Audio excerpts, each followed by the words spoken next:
part did you play in the recent local elections, Mr. Rienzi? You got me mixed up with somebody else, Senator. I'm in the cement and contracting business. What would you say your earnings are per year? Around 20 or 30,000. Say 30,000. You've got a $60,000 home here, a winter place in Miami, a summer place in Maine, 2 limousines, a sailboat worth $50,000, all on $30,000 a year. How do you do it, Mr. Rienzi? Sometimes I wonder myself, Senator. It was testified here yesterday that you were paid $200,000 in cash to influence the election. Yeah, I read that in the papers. Now, if somebody will only tell me where all that money is... You deny meddling in the election? Does it look like it? After all, you got elected, didn't you, Senator?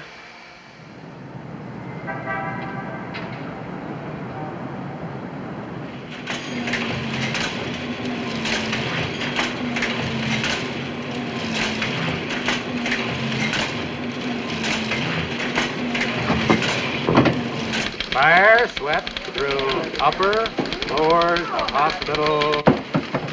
You say this man keeps getting undressed without pulling down the shades. Well, what's your complaint, madam? Boy? Here.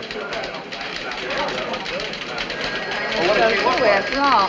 Well, from the condition of the body, she'd been soaking in the river for several days. This fur coat she wore was all she had on. Well, maybe she was a rich society matron. Mink isn't class-conscious, Sonny. No. No other clothes, no identification. Well, Mr. Hutcheson wants to see you in his office, sir. Boy!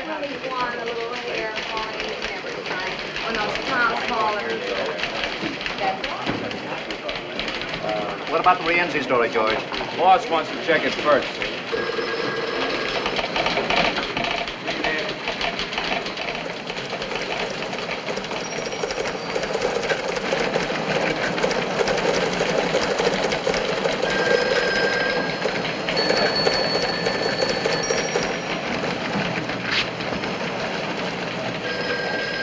One column had 3-line bank. AP says the paper's being sold. What? Sold. Who to? When? What about that, Frank? That's something only the Garrison heirs, Hutcheson and the gods would know, not us. It's a conspiracy to keep you just as you are, nice and ignorant. Sold. I can't believe it. Don't believe the Associated Press? My. Maine, 2,000. Better run for your lives, men. Don't forget to trample the women, loudmouth. Record? Give me the city desk. Look, who's the boss? Who says what goes in the paper? The managing editor, Mr. Hutcheson. Then he's the man I want to see. Well, right now he's vision and bird dog. Why don't you sit down, if you don't mind? He's still in the makeup contest. Call it. Credit controls, inflation to be halted, billions. Yes? Frank Allen, urgent. Okay. Billions required. National budget, OPS, NAM, ECA. What's all this mean to the reader? Consumption tax. Sounds like a disease. It'll be page 1 in every paper in the country. And the day, too. What does this tax program mean to the average man and woman? Not billions. That's an impossible figure. Here, break it down. Yes, sir. What it costs a housewife for groceries? How much more for a car, a radio? $50, $100? How much? Run the story as is, page 1, new lead for the second edition. Right. United Press pledge story in same slot? Pictures coming yet? With casualty list. All right. Yes, Frank. Ed.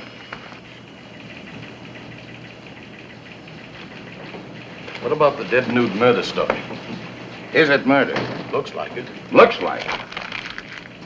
Who is she? I don't know yet. Got some pictures of her, though. Very interesting.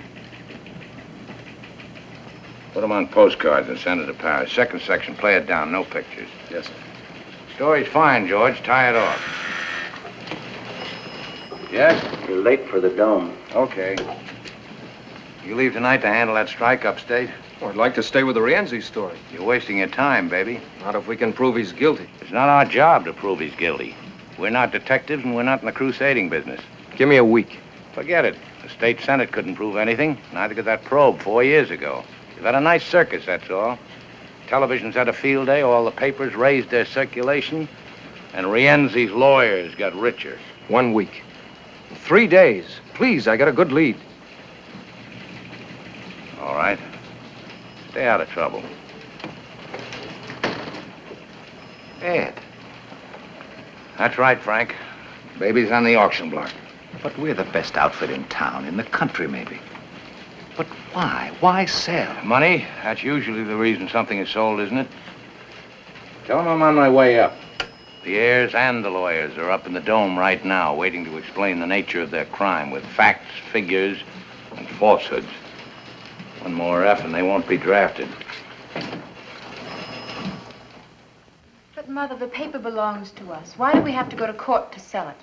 Perhaps because he never intended it to be sold. Oh, please, Mother. We've been over that 100 times. The surrogate's court will decide that, Mrs. Garrison. Ed. Miss Garrison, What kept you so long? how's the expectant mother? Lousy. Hello, Ed. Alice? You're looking very well. Thank you. How's your husband? Oh, fine, just fine. It's fine, isn't it? Let's get this over with. I suppose you know why we're here, Mr. Hutcheson. Practically everybody seems to know, except the people who work here. We're sorry about that. We thought it best to make a general announcement discreetly. The death of a newspaper is never discreet. Here we go again. The last will and testament of the late John Garrison, drawn up just prior to his death 11 years ago, designated as his heirs his eldest daughter, Alice, his daughter, Catherine, and his wife, Margaret. Inasmuch as Catherine attained her majority last week and became entitled to a full vote, it was decided by the three stockholders... Decided? Unanimously? Of course. Any objections? Would it make any difference? None. And I have no objections. The reason it was decided Must we go into detail? I don't feel well. My entire staff feels the same way. Oh, Ed, what do Alice or I know about newspapers? Gives you an income. We never even come down here except twice a year for You're meetings. invited every day. Mrs. Courtney's husband feels the money could be invested more wisely elsewhere. John Garrison founded this paper, not Mrs. Courtney's husband. We're taking care of you, Ed. What? We always try, anyhow. You ought to get 1% of the sale price. Your share will amount to slightly more than $50,000. Thank you. You're to notify all personnel they will receive 2 weeks' pay. Wait a minute. This sounds as if we're being closed down. Who's buying the day? What difference can it make? To the 1,500 people who work for you, it makes a lot of difference. Well, who is buying it? Or are you ashamed of it? Lawrence White is the buyer. White? We're being sold to the Standard. Oh, I think I'm going to vomit. So do I. Mr. White's paper is very successful. He will undoubtedly make this one more profitable, too. It won't be this paper anymore. It'll be lost in the Standard. As far as we're concerned, his offer is a generous one. He's only buying our circulation features and goodwill. He's eliminating his competition, that's all. Mrs. Garrison, you've got to stop them. Your husband created a new kind of journalism, and you helped him. Take a look at the first paper you ever printed. Here, page 1, quote. This paper will fight for progress and reform. We'll never be satisfied merely with printing the news. We'll never be afraid to attack wrong, whether by predatory wealth or predatory poverty. You're not selling the day, you're killing it. The hearing to approve the sale will take place in Surrogate's Court day after tomorrow. You'll be there, of course. I never go to funerals. I think I like that man. Too excitable, much. It might be advisable to replace him until the sale is consummated. Oh, shut up. Please.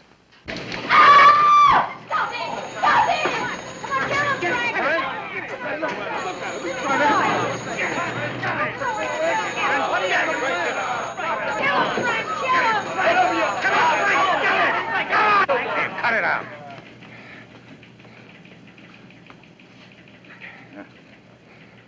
You all right?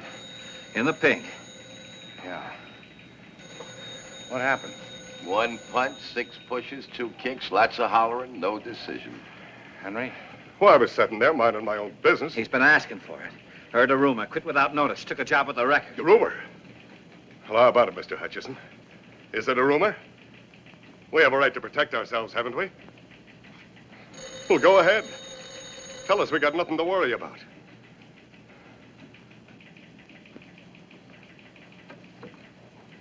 The day after tomorrow in Surrogate's Court. You got 2 weeks' pay coming to you. The paper's closing. You can quit now and look for another job or wait for the probate judge's decision. It's up to you. There's nothing personal, Mr. Hutcheson. Now, I have my family to think about. That's right, Henry. Nothing personal. Well, Mr. Hutcheson, the mayor wants... I'm busy. What are you gonna do?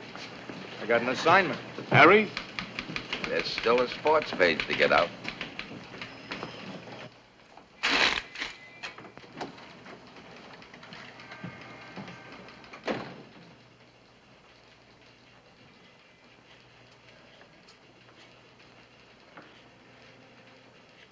Fighting.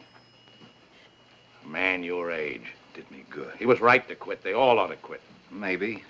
Anyway, I got it out of my system. You were with the New York World, weren't you? Under Pulitzer, Cobb, and Barrett. What'd you do when it folded? Let's see now. I think I got myself a drink. Yep, I'm sure of it. Then what'd you do? Came over here and went to work for old man Garrison. He was a great newspaper man. Yeah, but no good as a father.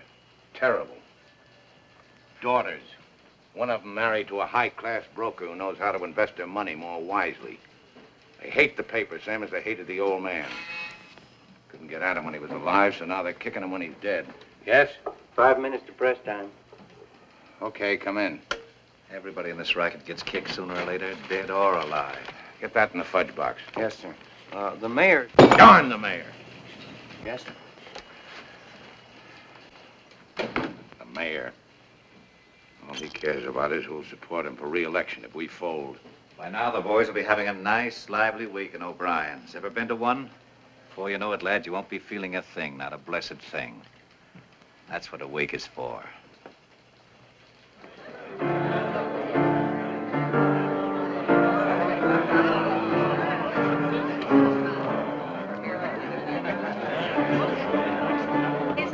That's right.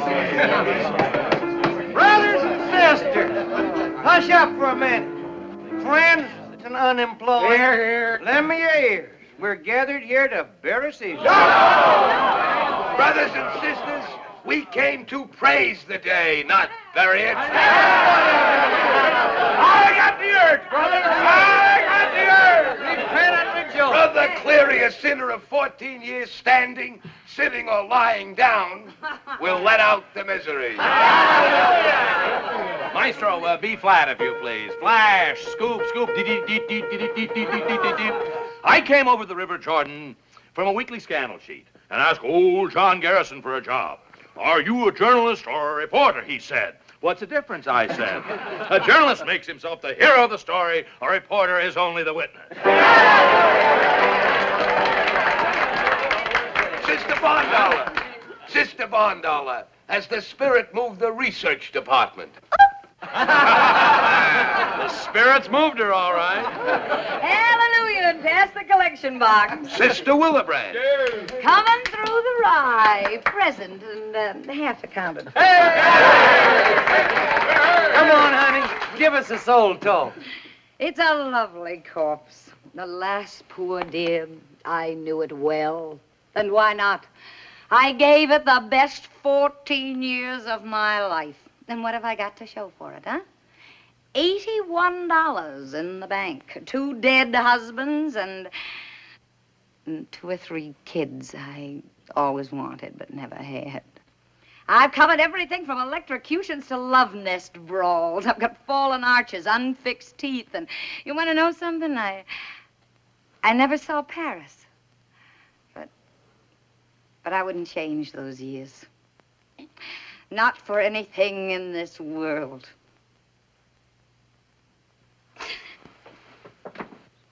I see the light, brother. Purify your soul, sinner. Save your tears. This is what the readers want. Throw the atheist out. Don't sell it short. It's got twice our circulation and 3 times our advertising lineage. It's wild and yellow, but it's not exactly a newspaper. It keeps its people working. Well, maybe if I'd given you this kind of paper, you'd still have jobs. There's a place for this kind of sheet. Where, Daddy? All right, so it's not your kind of paper. Who are we putting out papers for? You? You? Not enough anymore to give them just news. They want comics, contests, puzzles.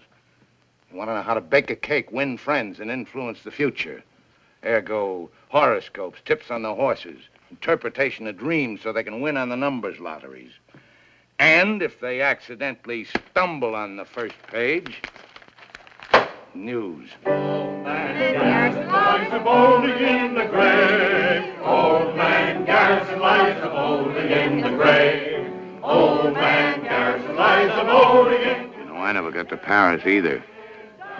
Have some anesthetic, brother. Glory, glory, hallelujah. Glory, glory, hallelujah. Glory, glory, hallelujah. His day is done and gone.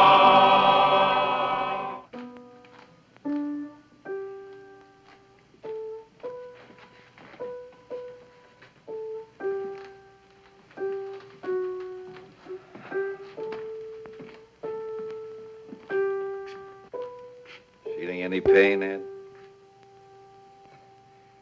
That was a nice wake. Night.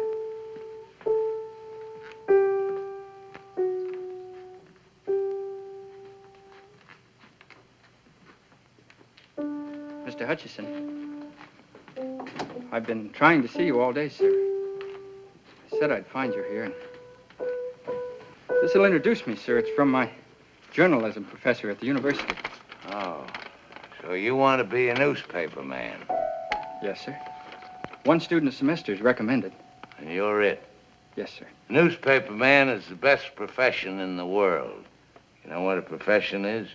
It's a skilled job. Yeah, so's repairing watches. Nope. A profession is a performance for public good.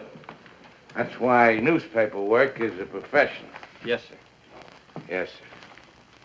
I suppose you want to be a cartoonist. Foreign correspondent to Egypt. You speak Arabic? No, sir, But you do know the customs, habits, religion, superstitions of the people. Well, I took a course in Near Eastern You relations. know the psychology of Egyptian politics and Muslim diplomacy? No, sir. Expert on economy, topography, and geography of Egypt? I speak a little French. Maybe I could get a job in the... Yeah, so do I, but I couldn't hold down a job in my own Paris office. I see. Hey, Joe.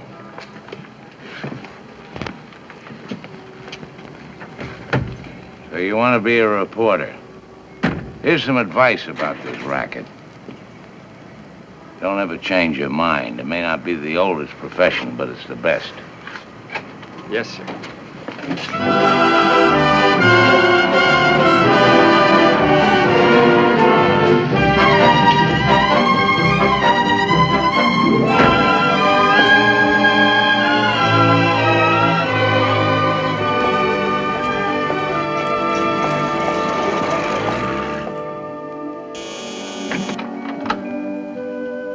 Hi.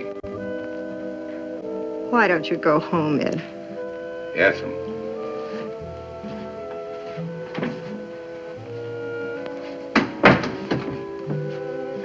Guess what? Scotch. I have decided to dedicate my life to you. Yes, dear. Yes, dear. That's why I'm going to give you the best years of my life. Mm-hmm.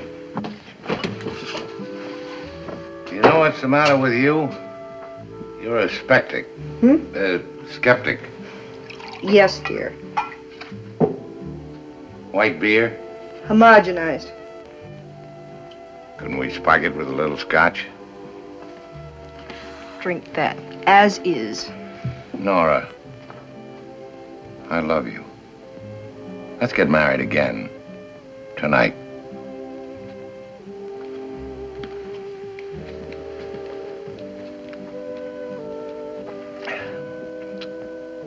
This could bring on my second childhood. It already has, coming here this time of night. Nora, I'm free. Fired, canned. No more paper. Nothing to keep us apart anymore. The paper has been sold. I know.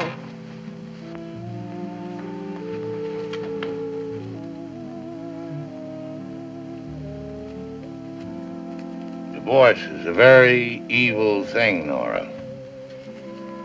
Down from my Olympian heights I come humbly.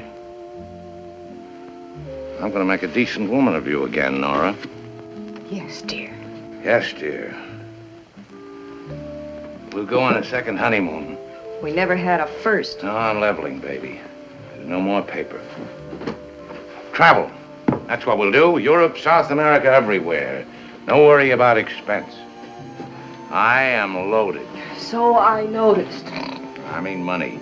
More money than we've ever had in our lives. I was paid off for being a good boy. Ed, look, listen. You shouldn't have come here. It won't work out. Yeah.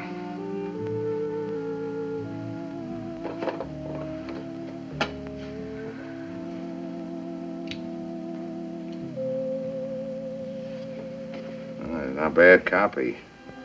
Not bad at all. How is the advertising business? You know, you were right to quit the newspaper. Now you've got something you can depend on. Something legitimate. I went to a wake tonight. Saw the light, sister. Hallelujah.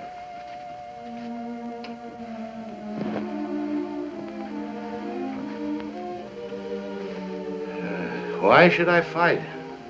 For what? Publishers don't care about the paper doesn't care about me, and I don't care about anybody except you. Haven't I met him somewheres before? Just now in the living room. Oh, yeah. Fight? What with? I'm an employee, not a stockholder. Maybe I should have taken it to the readers. Ah!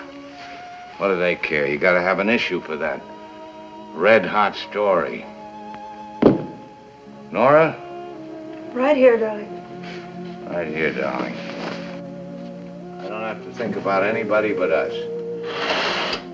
Yes, dear. We'll have some great times together like we used to. Remember that time in Saranac when everybody thought we weren't married, so we went out and got married? The second time. And the fishing trips we never went on, and the hunting trips I promised you. We'll make them all this time. Yes, dear. Now I went up to Reno to try to stop the divorce. What was that you charged me with? Incompatibility. Incompatibility. That was a lie. They know where to reach you? I don't have to account to anybody. Yes, dear. I don't like him. I'll think of a reason later. Good night, dear.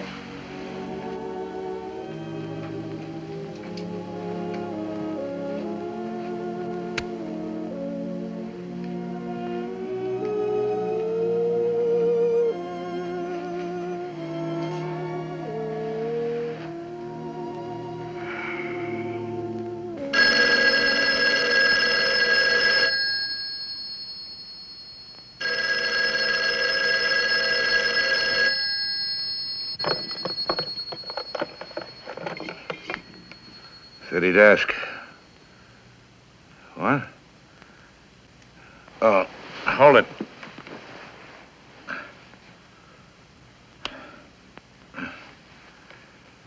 Okay, go ahead. When did this happen? What time is it now? 6 what? 6:20. Where did it happen? Did you call the hospital? Are they sending an ambulance? Okay. Good morning, darling. Ed, I thought no one knew you were here. Where else would I go when I'm in trouble? Ed, Who slept here? it's time we had a talk, Ed. No, not now, baby. I'm in a hurry. That call was urgent. Dinner tonight? Why not every night? Alberta's place okay? 8 o'clock? I thought you were in a hurry. Did I have a pleasant time last night? Yes, dear. I did. Well, what do you know?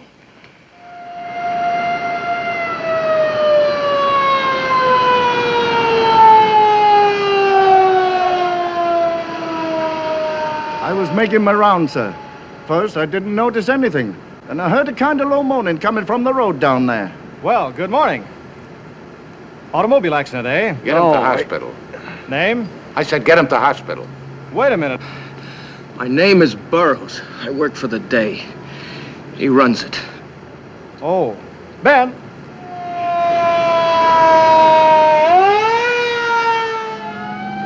They started banging me around when they got me in the car. How many were there? 3, maybe 4. Well, what was it, 3 or 4? I don't know. All right. They gave you a going over. What with? Fists. One of them hit me in the face with something hard, a sap, I guess. What'd they say? Nothing. Not after they got me in the car. Before? Yes, outside the Hall of Records. I told you. Tell me again. Please, sir, he's... Shut up. The Hall of Records. You went there to check on Rienzi. George. The man I talked to must have tipped Rienzi. Yeah, how do you know? He left the office for a few minutes. He probably phoned. Probably, but you're not positive. No. I won't stand up in court. Well, how else were they waiting for me when I came out? Who was waiting? Rienzi's men. You identify them? One, maybe. Former boxer, torpedo. Know his name? Whitey. I'm not sure. Whitey something. If I brought him in, could you identify him? He asked me if I was Burrows. He asked me if I worked for the day. What make car was it? I don't know. Sedan, blue, black, what? What are you trying to do? Protect Rienzi? I want facts that won't bounce. Facts that'll stand up against Rienzi's lawyers and libel suits. Facts that'll tear Rienzi's syndicate wide open. There just can't be any mistake. We can't have any retractions. George.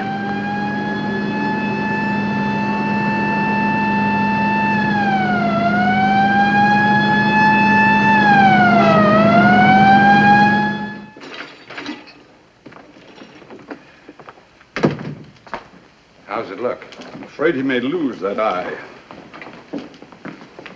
Mrs. Burrows? Go away, Mr. Hutcheson. Let us alone. Are you blaming me? Who sent him out? And for what?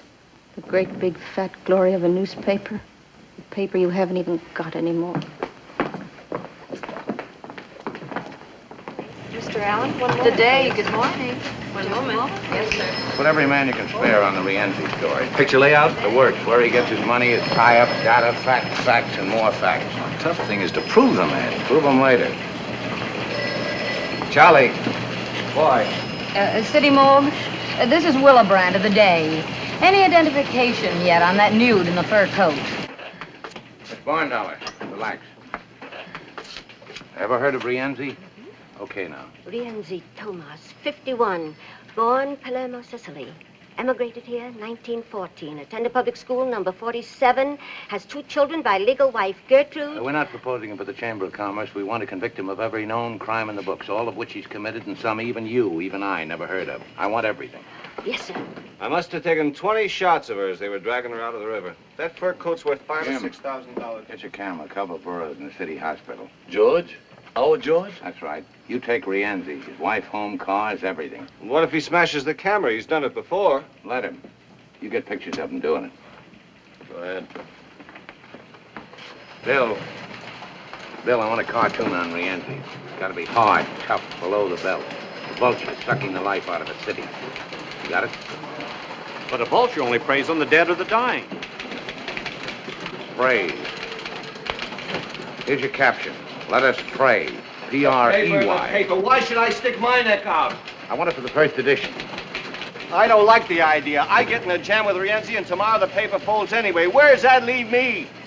You're fired. Wait a minute. Pay him off and get him out of here. Why, the excitement. Everybody knows we're washed up. That's your mistake. But I worked here 4 years. That's my mistake. City desk. What you about, sir? Miss Bentley, get your stenotype in there. Get Dr. Emanuel on the phone. Draw $500 out of my bank and get it over to Burrows' wife. Mr. Bellamy here's been waiting. Oh, yeah. Rewrite desk, lobster ship. What's the lobster ship? After midnight, we serve a lot of thermidor, naturally. Page 1 editorial, 10-point type, double column. Byline, set off in boldface, will be John Garrison. Quote, I am dead. I've been dead for 11 years. By tomorrow, this newspaper may also be dead. But as long as it lives, the day will continue to report the facts and the meaning of those facts without fear, without distortion, without hope of personal gain, as it always has done. Yes? Dr. Emanuel on 2. Oh, hello, Doctor. No, I'm fine. Yeah, I want to ask you a favor. A personal friend of mine needs your help. He's in the city hospital. Name is Burrows, George Burrows. What? What is more important, Doctor? You're delivering a lecture in London or saving a man's eyesight? Well, cancel it. Well, then delay it.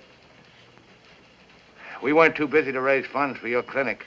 Well, certainly I'm putting it on a personal basis. What's a friend for if not for a favor? Thank you. A real humanitarian. Where was I?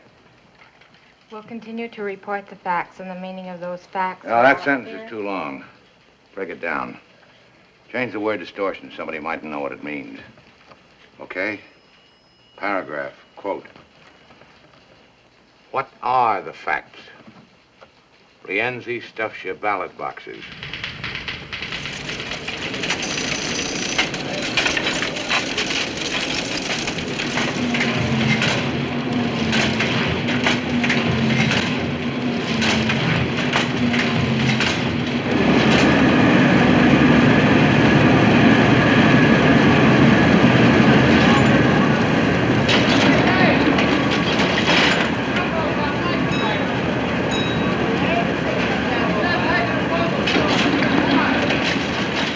Save the paper. This is it.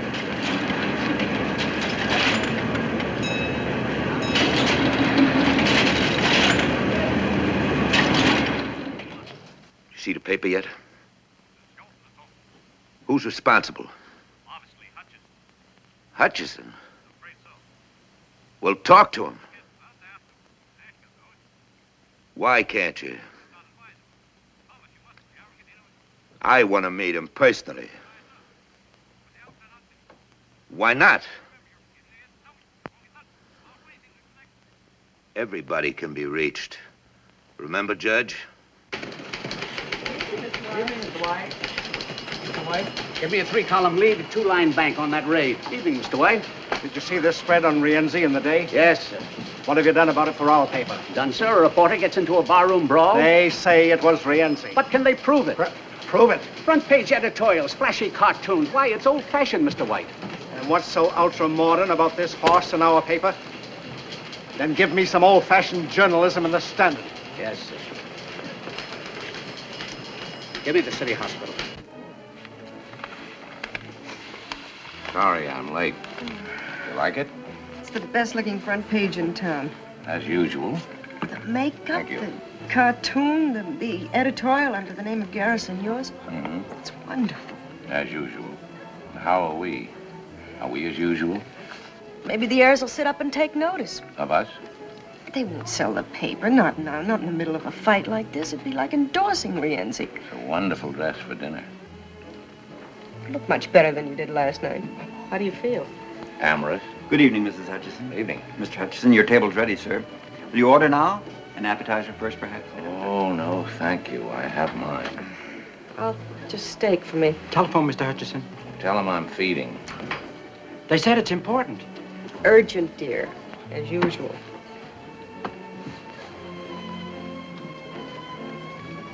Keep calling her, Mrs. Hutcheson. Yes, sir. Mrs. Hutcheson? Yes? This is Willebrand. I'm at the city morgue. The place where little girls check their fur coats. The dead nude, what about her? Well, her mother showed up to identify her this afternoon as a Mrs. Schmidt. That's the girl's name, Bessie Schmidt. But she also used the name Sally Gardner. Why bother me? Write it. Well, what I wanted to know was this. Now, Alan said he thought I ought to check with you first, but, this Mrs. Schmidt knows a lot more than she's telling. No. No, but I thought maybe if you talked to her, you could get... Let's not be dramatic, Mrs. Willebrand. No, I can't. You handle it.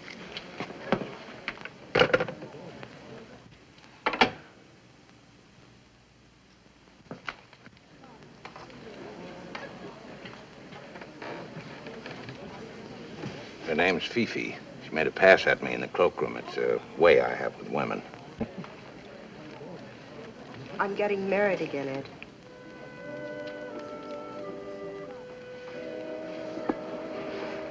That's right. I'm giving it to you straight and fast. You don't know the man. He's my boss at the advertising agency. First me, now another boss. It's getting to be a habit with you, isn't it? I'd like you to meet him. Compare notes, you mean? Thanks, I know enough people already. His name is Louis Schaefer. I don't want to know anything about him. I told him all about you. Everything? Sit down. I'm not one of your modern husbands, chin up, stiff upper lip, and all that sort of stuff. Always ready to discuss things sensibly. There isn't anything to discuss. I don't need your consent. We're divorced, have been for 2 years. I don't recognize a divorce. You agreed to it. I was wrong. You're my wife. Not only because somebody said a few words over us, but because of all we meant to each other for 8 years. You can't change all that with more words, legal or otherwise. They want you on the telephone, Mr. Hutcheson. Go away. You want me to quit the paper? Okay, I'll get another job. Something... I want you to quit. I have to go back today. Tomorrow it's over. It's right that you should go back. It's where you belong. You're the best newspaper man in the world. I don't want to change that. I never did. It's your whole life, and for you, it's right. But I've got to write it to a life, too, and you can't give it to me. Can he? Maybe. Can you be the same with him as you were with me? Is it that easy? Do you love him? No, you don't. Not the same way. Maybe love isn't enough to make a marriage work. Please, Mr. Hutcheson, I'm sorry to bother you again, but it's your office. Mr. Allen. He said if you won't come to the phone, then to come back to the paper. I'm sorry, sir.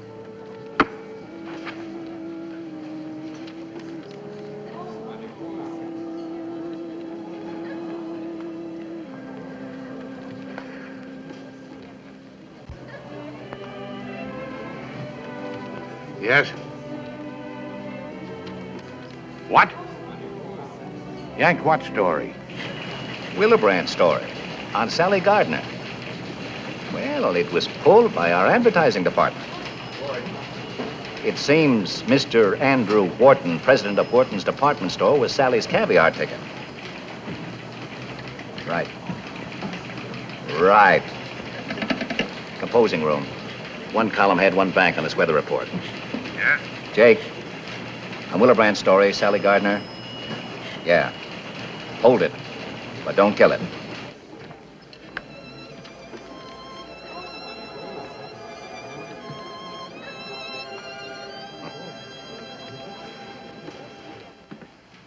Do you worry about every story in our paper, Mr. Fenway? It just seemed to me this was libelous material. We've got over 100 stories in this issue.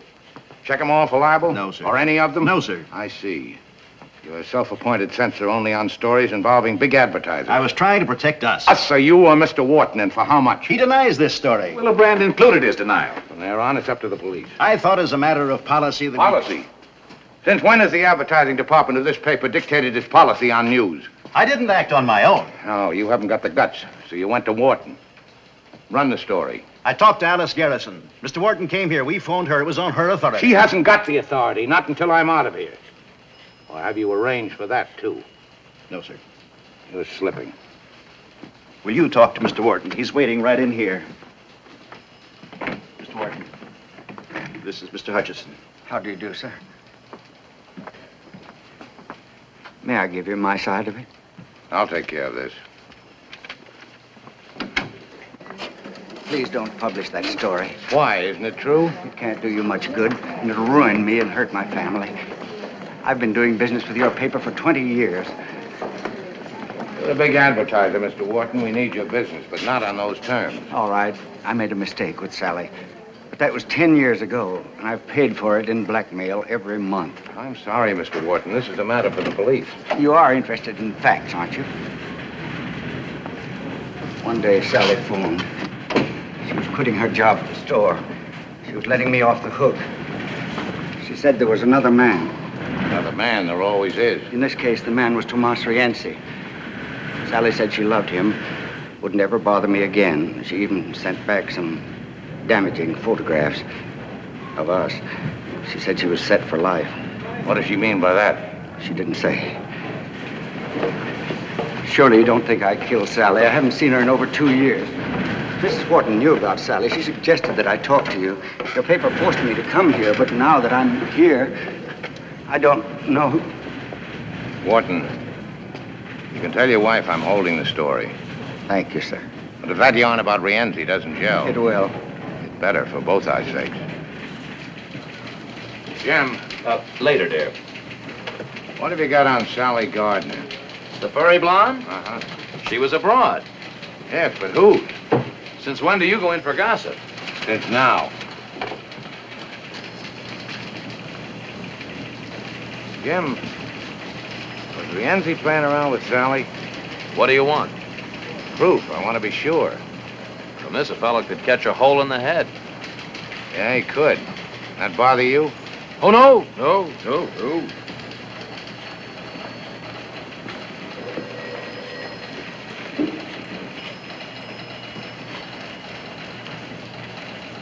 Harry, you ever hear of Herman Schmidt? Small-time stuff. Had some kind of a political job at the arena. Boxing judge, I think. Oh, yeah, I got him now. Brother of Sally Gardner. Sally may have been tied in with Rienzi. I know one thing. Rienzi's tied in with the boxing commission. Now, get a hold of Schmidt. Sweat him. About his job? How about Sally? Boy. Here's Willebrand's copy. All we've got on Sally is she was once a bathing beauty. One thing is short on is time. Sally and her brother were born here. Her mother came from Germany. Father dead. No known criminal record for Sally. No recorded marriages. Yes? Mr. Louis Schaefer to see you. Okay. Barn dollar. Yes, sir? Relax. If Lugerman's closed the financial page, ask him to come in. Yes, sir.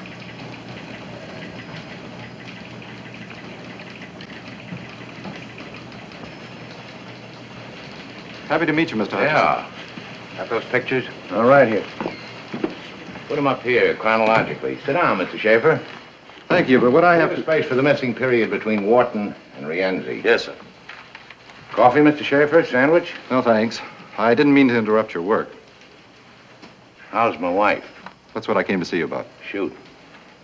Well... Nora asked you to come? Well, of course not. I thought that we could... Well, this is rather personal, Mr. Hutcheson. Inasmuch as it concerns my wife, I hope it's not too personal. You're making her very unhappy. Want me? Oh, look a minute. I want to report on all Rienzi's investments, legit and otherwise. Dummy corporations, everything. Real estate, manufacturing, investments, whatever you can dig up. You got a starting point? Try the tax reports. Charlie in the governor's office may give you a hand. Right. Make it thorough. So I'm making her unhappy, Mr. Schaefer. Let her alone. You're confusing her, making her feel guilty. Her responsibility to you is over. Well, then why are you here? I'm only trying to do what's best for Nora. Well, that's not only ridiculous, but insulting. You're not that much of a prize. Ed, here's the... Oh, excuse me. Now, what have you got? Sally bought some government bonds. When? 5 months ago. Sally or Rienzi? In her name. 40,000 worth. And it took some doing at this hour, but we've got a checkup working in every bank for savings accounts. Safety deposit boxes? That, too. That's all we've got. Okay. Look here, Frank. Sally's a high school girl, model for Wharton's department store, showgirl, kept girl. Missing portion, the river. Now, if we can plug up this hole between Wharton's department store and the river, fill it up with Rienzi.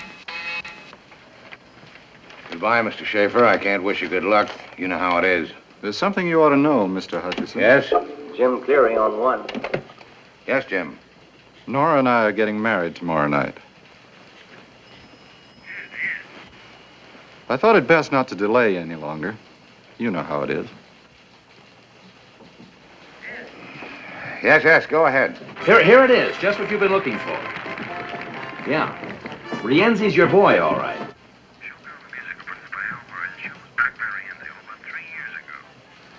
Frank. Oh, it's the only show Rienzi backed. He insisted Sally be in it.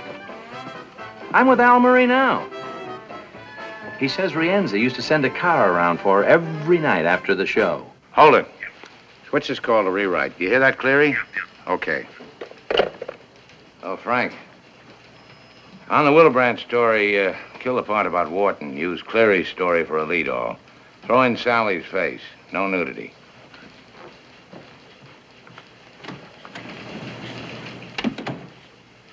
Miss Bondollar. Yes, sir? I want a complete check on Louis Schaefer, runs the United Advertising Agency. Schaefer. Yes, sir. Yes, sir? Anything from Thompson yet? No, sir.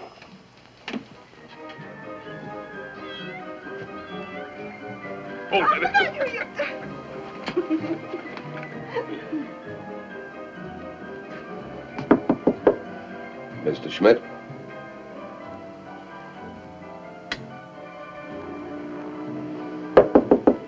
Mr. Schmidt?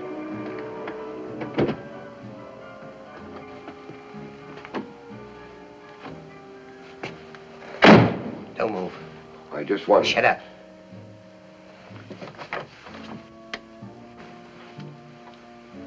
Take your hat off.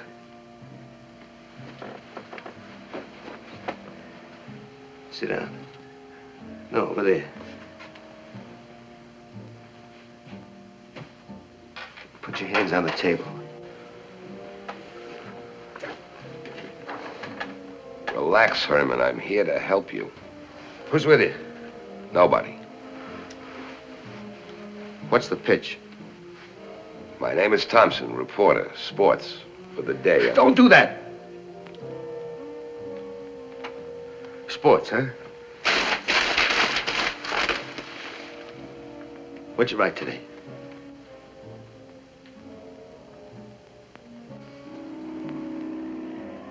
The question of televising next season's baseball games was discussed at a heated session of the Hot Stove League yesterday.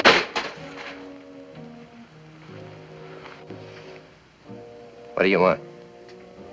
Would you mind putting that thing away? How did you find me? You know a lot of people in the fight game. They owe me favors. I collected a few. All right, get to it. Why did Rienzi kill your sister? Did he? Then who were you afraid of, Herman? Why the hideout? That won't get you anywhere. I phoned your address into the paper. They know I'm here. By the next edition, Rienzi will know where you are.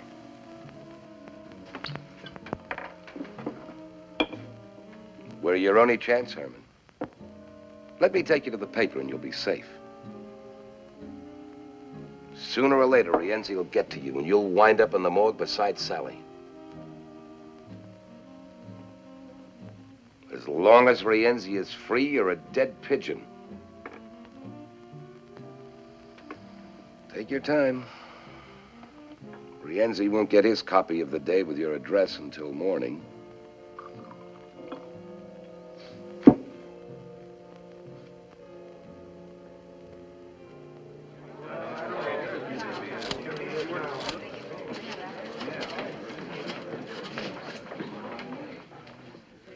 I have carefully read the last will and testament of the deceased, John Garrison. I find nothing therein to prevent the sale of the publication enterprises known as The Day. Your Honor, Mrs. Garrison, wife of the deceased and one of the heirs, would like to address the court. Mrs. Garrison? Sir, I object to the sale of this paper to Mr. White. Your Honor, if Mrs. Garrison has agreed. But this request for sale was signed by you, Mrs. Garrison. I've changed my mind. Mrs. Garrison's daughters have not, and they constitute a majority. My husband would not have wished this paper to be sold to Mr. White. How do you know? Your Honor, I object to cross-examination until the witness has completed her statement. You knew the paper was being sold to Mr. White? But I did not know it was going to be rubbed out of existence, which it will be if this contract is approved. What happens to this newspaper after it has been sold is of absolutely no concern here. Is Mr. Crane the lawyer and the judge? This is a cheap display of sensationalism and conspiracy. Would the other heirs care to reconsider? No, sir. Would it be all right, Mr. Crane, if they answered for themselves? Mrs. Alice Garrison Courtney, do you still wish to sell? Yes, sir. Mrs. Catherine Garrison Geary. Yes, sir. In that case, the paper may be sold. And I'll buy it. The contract already exists. But, Your Honor, Mrs. Garrison has priority of purchase. I'll raise Mr. White's offer. Your Honor, I cannot see that my client's interest in I should object to my daughters receiving more money. That's what they're selling out for, isn't it? Money. Will counsel kindly step up here? You can't do this. I can, I want to, and I'm going to. What good will it do? You'll be happy to know that stupidity is not hereditary. You've acquired it all by yourselves. You're making us sound like fools. Well? What changed your mind? Have you seen today's paper and yesterday's? Loyalty changed my mind. A principle evidently lacking in the present generation. You haven't got the money to buy the paper. I'll get it. You're crazy. No, just ashamed. Ashamed for me, for you, and for your father. I'm not going to let this paper die. That makes me crazy. I'm good and crazy. All right. I shall require time to consider Mrs. Garrison's request. Counsel will be notified when this court will reconvene. Sir. Mr. White. Any delay, even 24 hours, will wreck the value of the day. People will not buy a dying paper nor advertise in it. Now the staff of the day will become demoralized. No newspaper can function under this handicap. Thank you, Mr. White. However, I must reserve decision. But if the current high standard of journalism in the day slackens, or any act of neglect threatens the well-being of this newspaper, I shall be forced to make an immediate decision based upon the current contract.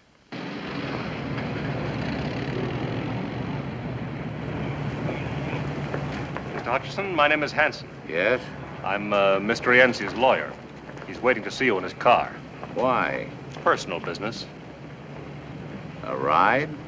No, sir, a drive.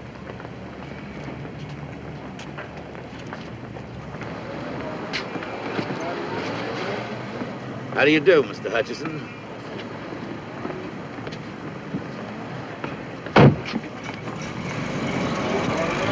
They give you a lift someplace? Why? I'm a sociable type. They're expecting me at my office. Okay, Lippy. Okay, what? Just okay. I wondered when and how you'd get around to this. Yeah? Yeah, I expected something a little more poetic. Drink? Oh, now that's rather poetic. What'll it be? Nothing. Not a drinking man? Not in an armored car. I think I like you. Why? Imagination. I like a man with imagination. You're a good newspaper man, they say. You're not bad at your trade, either. You got 2 Pulitzer Prizes, they say. Are they worth much? Cash, about $500 apiece. Your kind of imagination is worth more. I agree. But you're a hothead, they say. Who's they? Friends. I got friends everywhere.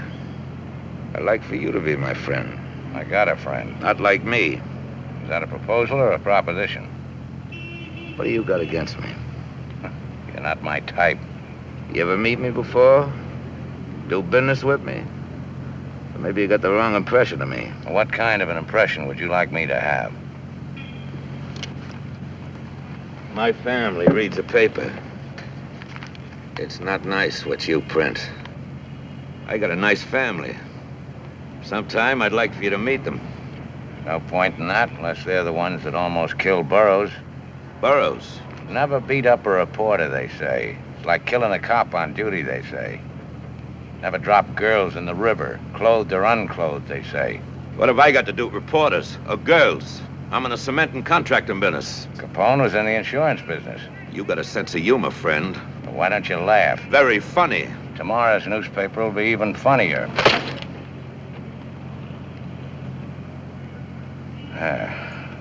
That's the Rienzi I like to see. This way you start shooting? What are you supposed to be, a little tin guard? You gonna save the world, a hero or something? There's only one kind of martyr, friend. Dead ones. Show me a martyr, I'll lay you 4 to 1 he winds up out of the money. My lawyer says I could sue you for this. Well? What you're trying to do has been tried before. Nobody could ever make it stick. In that case, you got nothing to worry about.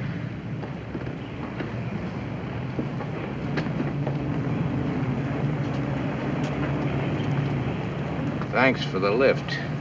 I can't say I enjoyed it. Cops, tax collectors, politicians, citizens committees, they all got an angle. What's yours? Name it. What do you want? My prizes are worth more than Pulitzers. I know. I gotta look at Sally's fur coat.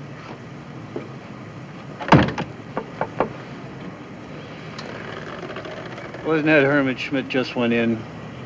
Yeah.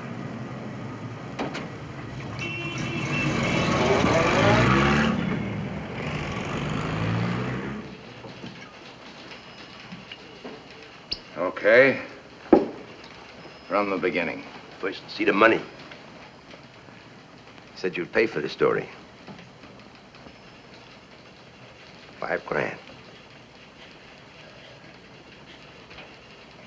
$1,000. How far would that get me? Out of the country after you testify against Rienzi, yes or no? Well, he said you'd protect me. These days, accommodations in jail are hard to get. However, I'll use my influence. Well? All right. Get some sleep, and on your way out, have him send in $1,000. In cash? In cash. Okay, you've got the floor. Where do you want me to start? Sally and Rienzi. Well, they liked each other. Liked? Well, you know. Rienzi pay her bills?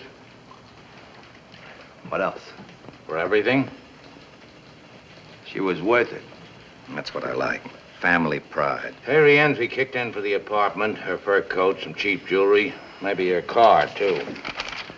But Sally bought $40,000 worth of government bonds in her name.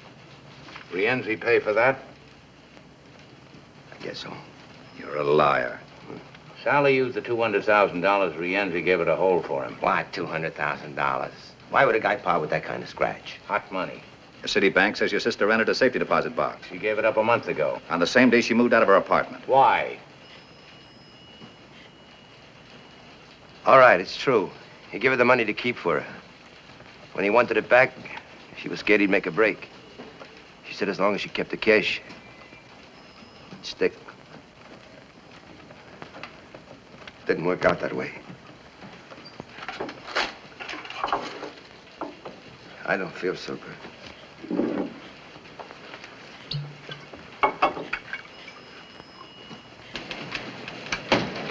Have this type. More coming. Yes, sir. Miss Garrison wants to see you in the dome. Oh, stall her. Here's that $1,000 you wanted. Uh-huh. Al, get your camera in there. Are you married, honey? Less very. Later, baby. Get hold of the governor. Ask him if he'll appoint a special grand jury to investigate the last election. Some of the names will come up. We supported a few for office. Well, this paper has no political party. We support men for office, some good, some bad. Mr. Hutcheson, Mr. Wilbrand's on here. If the governor won't act, get the chairman of the State Senate Committee. Yes? Hutcheson. Oh, hold it. Now, go ahead, Wilbrand. Sally. Well, what about her? Where'd she move to? What hotel? When did you find out Sally was dead? Well, I read about it in the paper. She was dead 3 days before the papers got it. Your mother says you left the house last Saturday and didn't come back. Sally was killed that same night. So what? I leave the house lots of times, for weeks sometimes. But not to hide out. You were afraid of Rienzi. Why? You knew he was going to Sally's place last Saturday. I didn't even know where she lived. Hold it. Shoot. Sally was moved from her apartment on Maple Avenue by the Intercity Storage Company 4 weeks ago. The Leroy Hotel, registered under the name of Bessie Schmidt. Never left her room. She had only 2 visitors, your mother and you. You were there Saturday night. Well, I don't remember. Maybe I was. Why did you go there? Well, she phoned me. Yeah, that's right. She phoned me. The desk clerk says you phoned her from the desk, 1:30 a.m. He could be wrong. Yeah, that's right. Somewhere out there, Rienzi's waiting for you. Either you tell the truth or I'll turn you loose. No money, no protection. Okay. Throw him out. Wait. Rienzi wanted his money. They couldn't find out where she was living. So you showed him. Why'd you do it? What did Rienzi promise? Well, he got me my job. I owed him some money. I couldn't pay him. He said the favor would square us. All you had to do was put the finger on your own sister. I didn't know what they were going to do, I swear. Who went with you, Rienzi? I went alone. So she wouldn't be afraid to let you in. They came later. All you did was open the door for them, that's all. Who's they? Lefty Smith, Whitey Franks, and Kid Jones. They belong to Rienzi? Except Whitey. He hired us out. You let him in, then what? Well, they asked her for the money. She wouldn't give. So Whitey, he hit her. Then Lefty. She began to scream. She hollered for me to help her. And Whitey, he shut her up. I got scared. I couldn't watch what they were doing. I ran into the bathroom. I beat it out of there. That's all I know, honest. Yes? Mrs. Garrison's still waiting. One left the other. I'll be right up. The word was out. Rienzi wanted me. They was afraid I was going to sing. If I stay for the trial, they'll get to me. You don't know them. In jail. No matter If where, that's anyway. typed, have him sign it. We won't have time to get this all in the Bulldog. We'll get the text of the statement in the second edition. Count it. Count it. And have this office fumigated.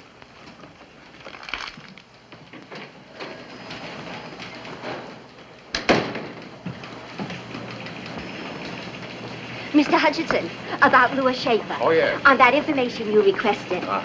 Louis Schaefer, age 42, born Baltimore, only child of John and Harriet Schaefer of the chemical fortune. Was he ever married before? No, sir. Ever get pinched? Was he ever arrested? No record if he was. Alcoholic? Swindler? Maybe he's a fiend. You know, he looked like one. Check his army record. Maybe he's a spy. Got the Silver Star and the Purple Heart. That's a rotten report. Yes, sir. Eddie, 2 things. Rienzi started his libel suit. He was over the papers half an hour ago. Second, Judge McKay is going to hand down his decision tonight at 9. because the libel suit, we'll be ready for him. And another thing, that 1% you were promised when we sold the paper, well, Alice and Kitty have withdrawn it. What took him so long? You were wonderful today, baby. Oh, Mr. Blake and Mr. Green, this is Mr. Hutcheson. How do you do? How do you do? How do you do, sir? That banking firm has offered to lend us the extra money to meet Mr. White's offer. Pending a few facts, of course. Of course. Yeah. Try to remember Rienzi's exact words when he asked you to bring the 3 hoods to Sally's hotel room. We can get that. Got a warrant here for Herman Schmidt. We're not finished yet. We want him to sign the statement. It'll only take a few minutes. Come along, Schmidt. You got no right to take statements. As long as it's not a police state we have. Sorry. Whitey. Shut up. Take him out the back way, don't you? I didn't tell him anything. Whitey, I didn't tell him anything. And that doesn't include the higher cost of newsprint. How's that? It keeps going up. Right now, it's $110 a ton. In 1942, it was $50 a ton. Takes talent to get the news, think it through, write it, and back it up with research. Without good reporting, you haven't got a paper. Well, that extra 4% might make it a dangerous venture. A free press, sir, like a free life, is always in danger. That's why I hit him. Because I know you're somebody who can. Listen, you gotta believe me. You why you don't believe me? Look, sir. I got money. I got it.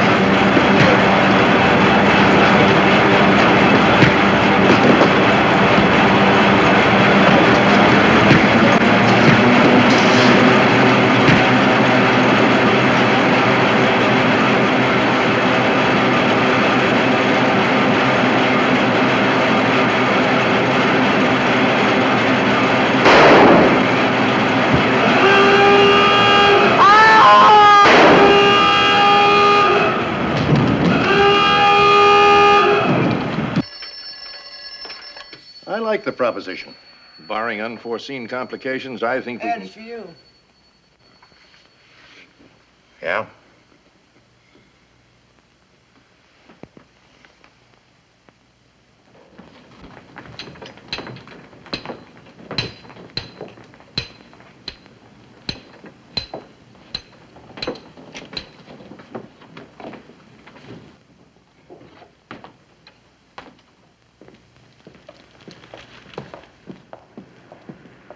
Give him a description of what that so-called police look like. Yes, Captain. When's the press gonna grow up and stop playing detective? Can't you tell the difference between a hoodlum and a cop? In this town? Yes, sir. Captain. At the address? I'll see that Mrs. Garrison gets home all right. What about Schmidt's confession? Do we run anyway? Without his signature, the judge would surely close us down. You made a mess of it. I told you I don't want no violence. Not yet, anyway. There's a time and place for this kind of thing. There's a stupid. No. No, run away from what? I'll talk to them myself, personally. Get them down here to my office, all of them. Sure, now, right now. You too. And find Sally's old lady, Mrs. Schmidt. Bring her in. I want to talk to her. And this time, don't foul it up.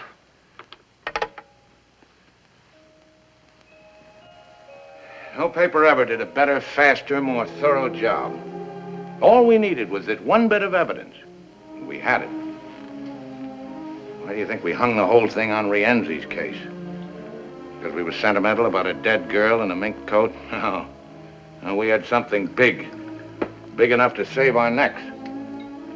Rienzi in the liquor business, the financial department dug that one up. Distributor for two of the biggest name brands. Rienzi's brother runs a wire service for race results, transportation. Loan agency for bookies, real estate, hotels, nightclubs. Slot machines, etc., etc. Years ago, my husband tried to do a story like this on a man just like Rienzi. No, I figured with a story like this to tell, they'd never close us down. Well, we showed them how a real newspaper can function. And now, we're licked, baby. Put a head on this, will you? My husband always said it was a worthwhile fight, didn't matter who won. Some good was sure to come out of it. That Rienzi's wine? Uh-huh. Pretty good. You're the best. Well, you're quite a girl. Yeah? If they made them different in your day. Yeah. More durable. More pliable. Girls these days have stuff, but they're brittle. Break more easily. Don't roll with the punches. Plenty of gall and no guts. Meaning Nora? Meaning Nora. Well, now be a respectful silence while we feel sorry for ourselves. Well, she had no right to walk out on me. Why not? Because. Because it inconvenienced you. Because she's my wife. You wouldn't have had a wife if that newspaper had beautiful legs. Sure. But you never walked out on John. Who said so? Twice. You must have had a pretty good reason. The best. bride always likes to think she's indispensable. Even in the morning. I woke up and he was gone. Gone back to the paper to do the Lusitania story. I walked out. Ah, but you came back. 2 days later. He didn't even know I'd been gone. But he loved you. Passionately, between editions. He had time to change the face of journalism, fight for reform, crusade for 1,000 lost causes, but he had no time for his family. So I took my 2 daughters and left this big, beautiful mausoleum. Why did you come back? Well, we needed each other. It was I who did the adjusting, though. It wasn't Alice or Kitty or John. He needed a son to carry on the paper. And they needed a father to love, not a bulldog edition. Enter me. Spitting image. What did you want? To be useful. Well, to newspapers. To editors like you. A publisher's delight. Don't blame Nora. Unless she wants to come back, it won't work. If she stays away... I can look for a newspaper with nice legs. Court convenes in about half an hour. You going to be there? Maybe. Will you marry me? You're too old. You go through old lady Schmidt's house? Top to bottom. Well? Nothing. Mrs. Schmidt, you find her? Not yet. Got anybody at the house waiting for her? Inside and out. Don't bring her here. I don't want none of your boys around here. Now or any time, you understand? I understand. And don't phone me. Here or at home. Any of you. Would it be better if we left town for a while? No. We stay put. Suppose the grand jury indicts. Leave them indict. Larry will take care of things. I'll try. That's right. You'll try. I don't want no panic. If there's an investigation, or even a trial, we've been through this kind of thing before. We're still in business. A story's printed in the paper. So what? Tomorrow it's old news. Next week people forget. But if they keep printing? They won't. But if they keep us in the news until the trial, if they heat up the public? You take care of your end. I'll handle the paper. Hutcheson won't handle easily. He's got nothing. With Schmidt out of the way, what's he got? That won't stop him. And he won't stop us. Tomorrow he won't even have a paper. Courts will take it away from him. And if they don't, we'll take him away from the paper. Maybe they all need an example. Yeah, that's what they need.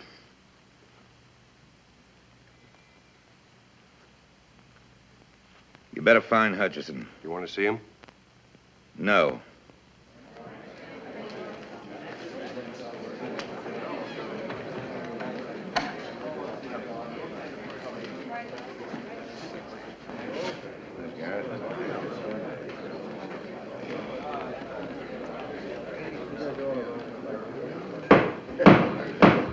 Please rise.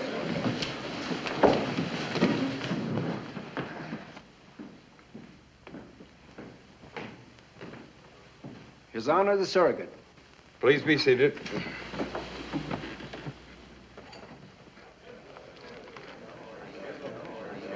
I'm a little bit worried about this. John Huston get any idea there's any number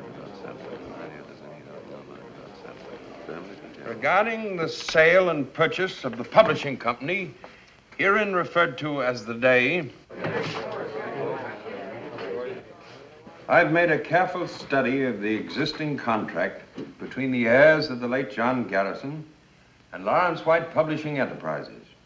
I can see no reason why this contract should not be enforced. Therefore, unless further evidence or argument is presented to alter my judgment, the court is prepared to render its decision. Mrs. Garrison, do you have anything to add? No statement, Your Honor. Your Honor, before you decide, may I say something? If Your Honor, please. I don't think this gentleman is one of the heirs. He's not here as amicus curiae, and I'm positive he's not here in the interests of Mr. White. Whom does he presume to represent? Well, sir, I'm trying to save a newspaper. Which is not yours in the first place. That is true. The Day consists of a big building. I don't own that. It also consists of typewriters, teletypes, presses, newsprint, ink, and desks. I don't own those either. But this newspaper is more than that. We're all aware of what a newspaper consists. I'm not so sure about that. The Day is more than a building. It's people. It's 1,500 men and women whose skill, heart, brains, and experience make a great newspaper possible. We don't own one stick of furniture in this company. But we, along with the 290,000 people who read this paper, have a vital interest in whether it lives or dies. This is highly irregular procedure. So is the murder of a newspaper. Aren't you carrying this a bit too far? The death of a newspaper sometimes has far-reaching effects. Meaning your own pocketbook in this case. In this case, meaning some unfinished business called Rienzi. If you read the Day, you'd know what I mean. I don't care to discuss Mr. Rienzi. This newspaper does. This doesn't concern us here today. It concerns the public every day. A newspaper, as Mr. White will agree, is published first, last, and always in the public interest. Yours is not the only newspaper in town. Right now, it's the only newspaper willing to expose Rienzi. Your Honor. An honest, fearless press is the public's first protection against gangsterism, local or international. Mr. Hutcheson, though a surrogate's court is informal, there are certain rules and procedure. May we have your decision now, sir? As one of your 290,000 readers, Mr. Hutcheson, I rule that you may proceed with your statement. Thank you, sir. But let's try to keep this from becoming a personal matter, please. Now, the newspaper is a very personal matter, sir. Ask the people who let us in their homes. I've read the Day for more than 35 years. Before that, I sold it in the streets. However, here we're only concerned with the legal aspect of the sale and purchase of property. What happens after Mr. White takes possession is outside of the jurisdiction of this court. Well, and whose jurisdiction is it? Just a moment. Since when is it immoral for someone to legally purchase a newspaper? I don't care if Mr. White buys and runs 2 papers or 20 papers or 100 papers. Some of the best newspapers in this country are part of a chain. But I do care when he buys a newspaper to put it out of business. Because without competition, there could be no freedom of the press. And I'm talking about free enterprise, Your Honor. The right of the public to a marketplace of ideas, news, and opinions. Not of one man's or one leader's or even one government's. Well, I guess that's all I have to say. The existing contract is valid, made in good faith. As of tomorrow, November 14th, the Lawrence White Publications will assume control of the Day. Court adjourned.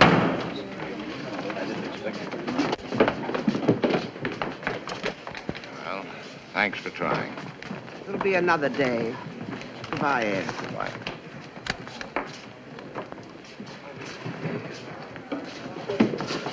Yeah, Mr. Hutcheson. I have the city desk. Frank, here it is. Lead off for the morning edition. The Day, after 47 years of daily publication, was sold last night. Ed, get back here as quick as you can. Yeah, well, give it to me over the phone. I'll be right there. 5 minutes. Would you care to state who killed your daughter, Mrs. Schmidt? Was it Rienzi? Some of his men. I come to see boss. Did you know your son was working for Rienzi? Was that Hutch? Do you think we ought to call the police? I'm worried about her. Paper's been sold. I had a new lead.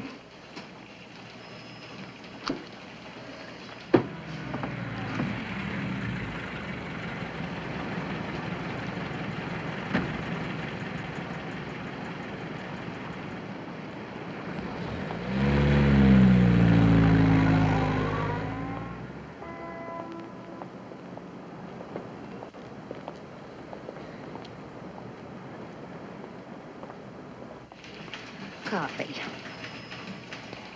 Have you been to your home yet, Mrs. Schmidt? Where have you been? I speak to boss.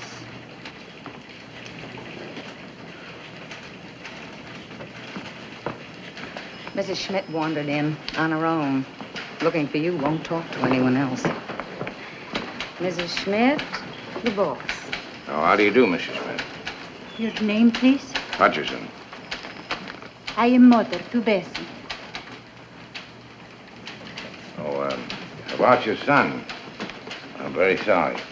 I do not comfort that.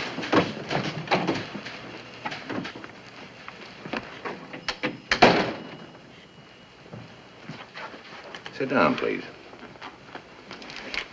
Here. My Bessie, she comes to me and she says, "Here, Mama, you keep this. If something happens to me, you do not have to worry." This Bessie's diary? She says what happens to her and this Mr. Rienzi.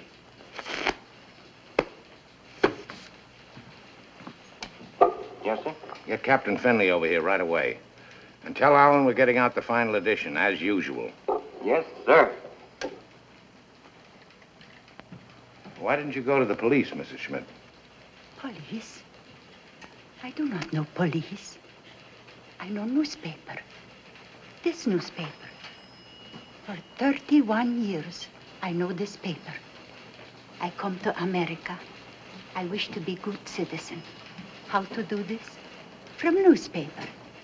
It shows me how to read and write. My Bessie dies. You do not say bad things of her. You do not show bad pictures of her. You try to find who hurt my Bessie. Good. I help. I think what to do. I go on subway. I ride all day. I think. By doing this, you may be in danger, like your son. You're not afraid. Your paper's not afraid. I am not afraid.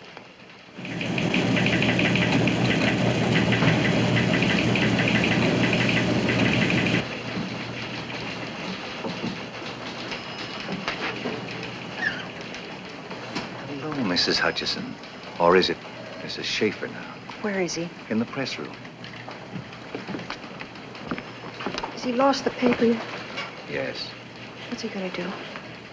Get out the last edition. And it ought to be quite a paper. But then what? Look for another job, I guess. Is it, Mrs. Schaefer?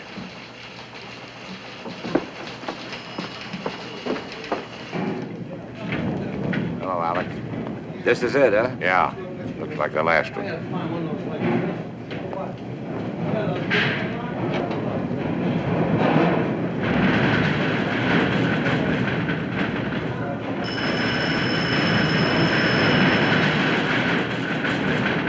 On, Mr. Hutcheson.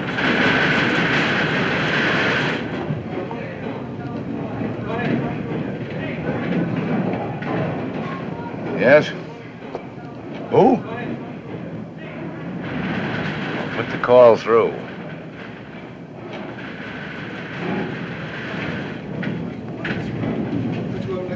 Hutcheson? Hello, baby. How am I feeling? I hear Mrs. Schmidt come in to see you. That's right. That's right. There's some loose cash here belongs to you, $200,000 worth. And there's something else, too.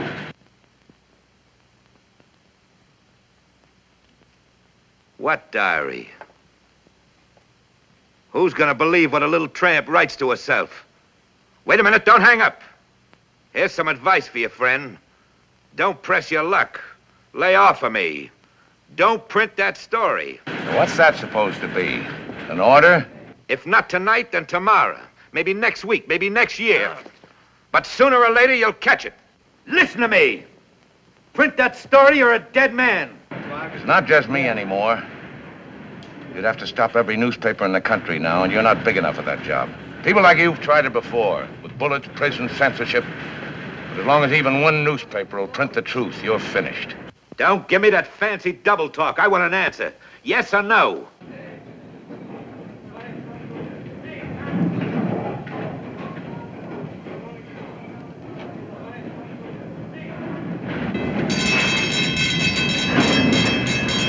Yes or no?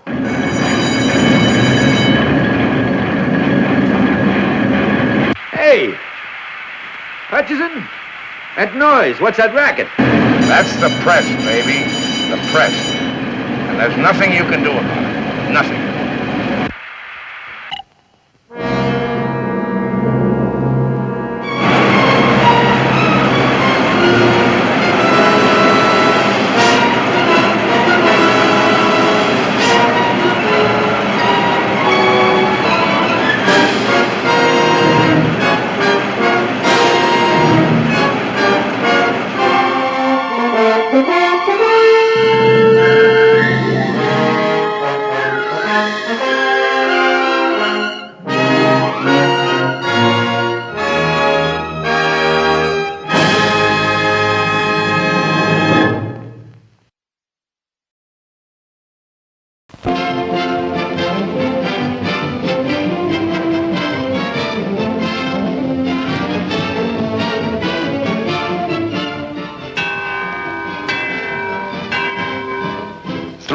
Till showtime. Why not add to your enjoyment with a delicious confection and drink at our attractive refreshment stand?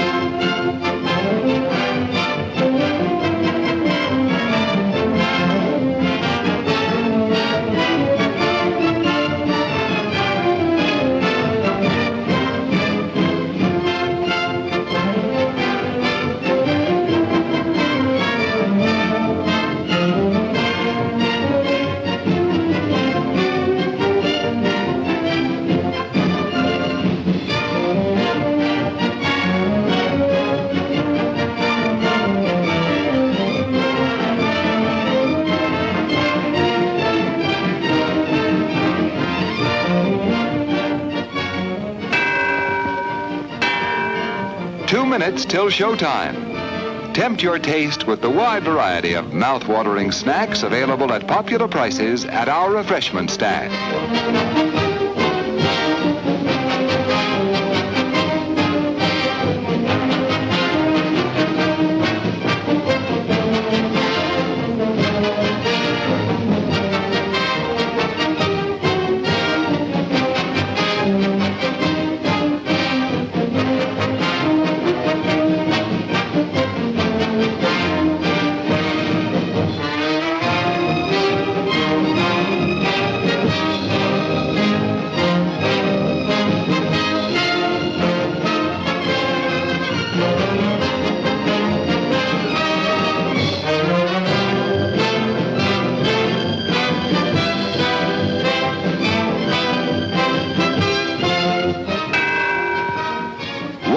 Till showtime. Satisfy yourself with a thirst-quenching drink. Your favorite beverage awaits you at our refreshment stand.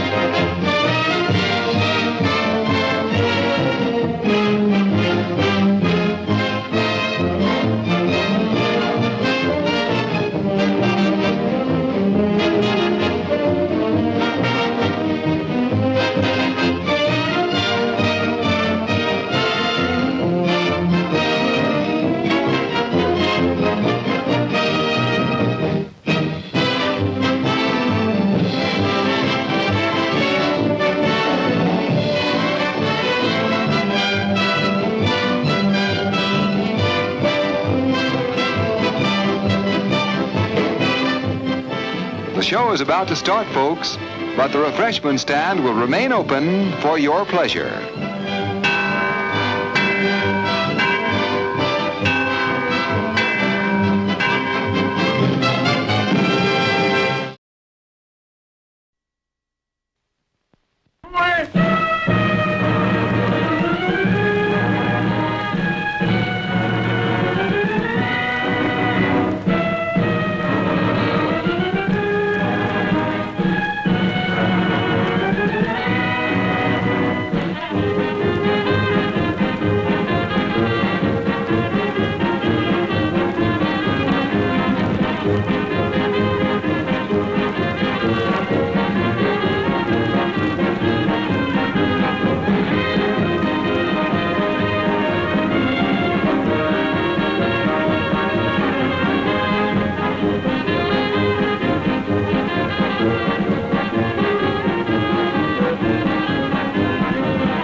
These are four brilliant criminals at the climax of their most magnificent effort. This effort began 6 months ago in Porto, where we were all aboard the ship for Africa.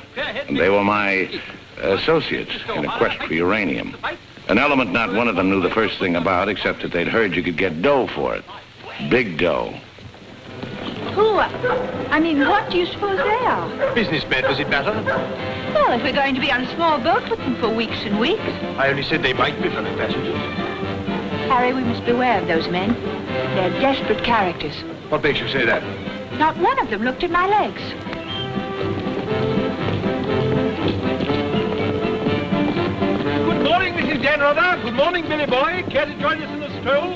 Turn up the liver, sweat out the toxins, help nature to help you. Wouldn't dream of it.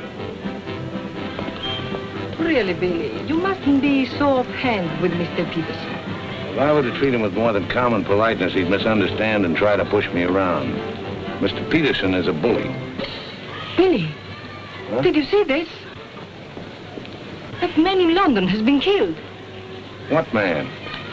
Paul Van Meer, high-ranking official in the colonial office, was stabbed to death early this morning by an unknown assailant outside a club in Soho. This is the third crime of violence to occur in that vicinity within the past month. What is it, Billy?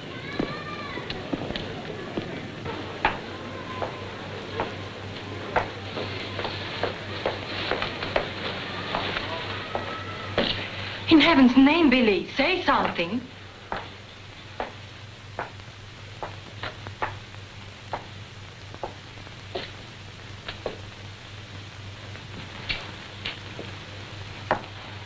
You understand, of course, that Peterson arranged this. It seems there's been a lot of violence around there lately. Don't pretend to be a fool. But look, Billy, this happened early Tuesday morning. We'd all left London well before that. What about Jack Ross? What about the galloping major? But I thought he only stayed behind to get that phone call from Mombasa, if it came through.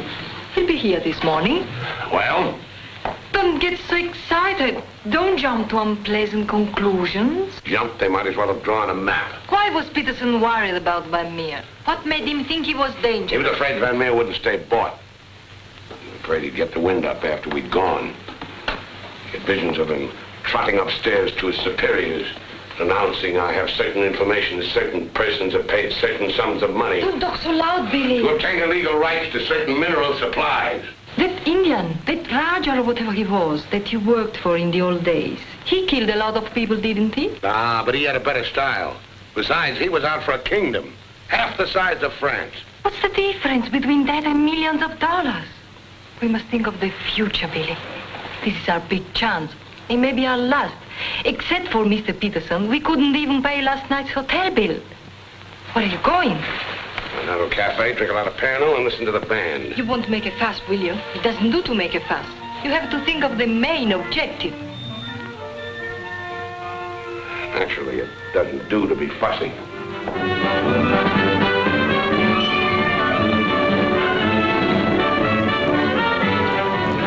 It's your move, Gwendolyn. Glasses.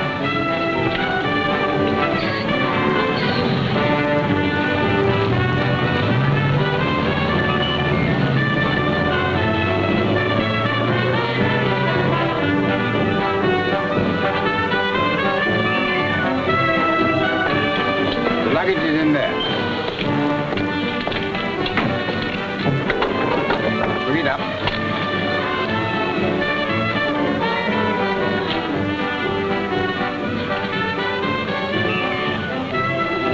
Look, the desperados. Not quite in our contract, Billy. Hard liquor before noon. I'm celebrating. Celebrating what? The safe arrival of the major. He came galloping in a minute ago looking tired but satisfied. I take it his mission was accomplished? Yes, but it's getting on for lunchtime, gentlemen. I'll see you later, Billy. Your move, Gwendolyn. Gwendolyn, it's your move. Oh. Check. Last. Are you sailing on the Niagara? Africa bound. So are we. Oh, my name is Chelm. This is my wife. How do you do? My name's Dan. How do you do? Are your friends sailing too? The whole kit and caboodle. You're a very mysterious group, I must say. Really, Gwendolyn? How so mysterious? Well, for one thing, you all appear to be of different nationalities. Your move, Gwendolyn. Check. I have a theory about you and your friends. Correction. My associates. As a matter of fact, I think you're doctors. Evil ones, I mean. You're going to the heart of the jungle where human life is cheap to perform ghastly experiments which require the sacrifice of thousands on the altar of science. You must excuse my wife. She has a very lively imagination. Checkmate. I don't know how you expect me to play a decent game when you keep talking all the time. Harry's been all out of sorts today. Usually he's a wonderful loser. Good morning, Mr. Dunrada. I bring you the captain's compliments, along with the sad news that the sailing of the SS Nyanga has been postponed. Now, look here. This boat is most definitely scheduled to sail at 2400 hours. Scheduled, Mr. Chelm, but not, I fear, destined to do so. The fella gone, or is the captain drunk? Oh, of course the captain is drunk. But the real trouble is with the oil pump. Well, it's not good enough. Simply not good enough. Quite right, sir. But you're putting it too mildly. The present oil pump is no good at all. Well, how much delay does this mean? Oh, to locate, bargain for, purchase, and install a new one will require, I should say, more than a day, less than a fortnight. Utter, hopeless inefficiency. Probably it isn't the oil pump at all. Just making it an excuse to hang about and pick up extra cargo. Guns or opium? I wouldn't be surprised if she turns out to be a smuggler. What a miserable place to be stuck in. Squalid, fifth-rate port. Ever been in Forteventura before? No, I don't know this part of the world at all. Oh, I thought not. Otherwise, you wouldn't be so upset about staying. Magnificent country. Ruins to visit by moonlight, fine stretch of beach. Back there in the hills, one of the few spots left in the world where you can get decent food and drink. It's called the Blue Pavilion. I insist you give me the pleasure of having dinner with us tonight. Oh, that's awfully kind of you, but... Us? You and your associates? My wife and me. The committee? Oh, Mr. Chelm, I want you to meet a friend of mine. This is the Galloping Major. The committee wants you to toddle round. Okay. Right away. I'll be along. They're to toddle. I said I'd be along. They don't like to be kept waiting. I'll lay on a car. We'll meet in front of the hotel at 6. Arrivederci. Dan rather. An American, I suppose. Anyway, I quite like him. Time. 24 hours in the day, 1,440 minutes for somebody else to get busy on the same idea as ours. We ought to have got the plane and flown out, as I said from the start. You remember I said it, O'Hara? My name is not O'Hara. It is O'Hara. You hear? Mr. O'Hara. Yes, Mr. O'Hara. But you remember I said it? I said we ought to take a plane. Time. What is time? Swiss manufactured, French hoarded, Italians squandered, Americans say it is money, Hindus say it does not exist. You know what I say? I say time is a crook. If we took a plane, we'd be there inside 15 hours. Instead of who knows where. I don't want any more talk about flying. The sky is for the birds. My feet are on the ground. Both of them. Come in, Billy boy. What's all the fuss about? No fuss, Billy. We're merely wondering what course to pursue in view of this unfortunate delay. Join the peasants in their revels. Go to church. Write your memoirs. Very funny. I like an associate of mine to have a sense of humor. Good laugh does more for the stomach muscles than 5 minutes setting up exercises. And now that we've had our moment of fun, and all the better for it, let's get back to the question. Doesn't this delay call for a cable to your friend in British East? Mustn't send cables. Can't you get it through your heads that the population down there has trained noses? They can smell a uranium deal like a cat smells fish. But aren't you afraid, Billy, that when our little party doesn't show up on the date you said, aren't you a teeny bit afraid that your friend might use that as an excuse to begin negotiations elsewhere? If my friend were looking for an excuse, you'd find a better one in the morning papers. What do you mean? I'm talking about the untimely demise of Paul Van Meer. But I'm appalled, Billy. What an unwholesome opinion you must have of your colleagues to imagine that we... Look here, Peterson, you don't have to convince me of anything. You don't care what I think as long as I don't do anything about it.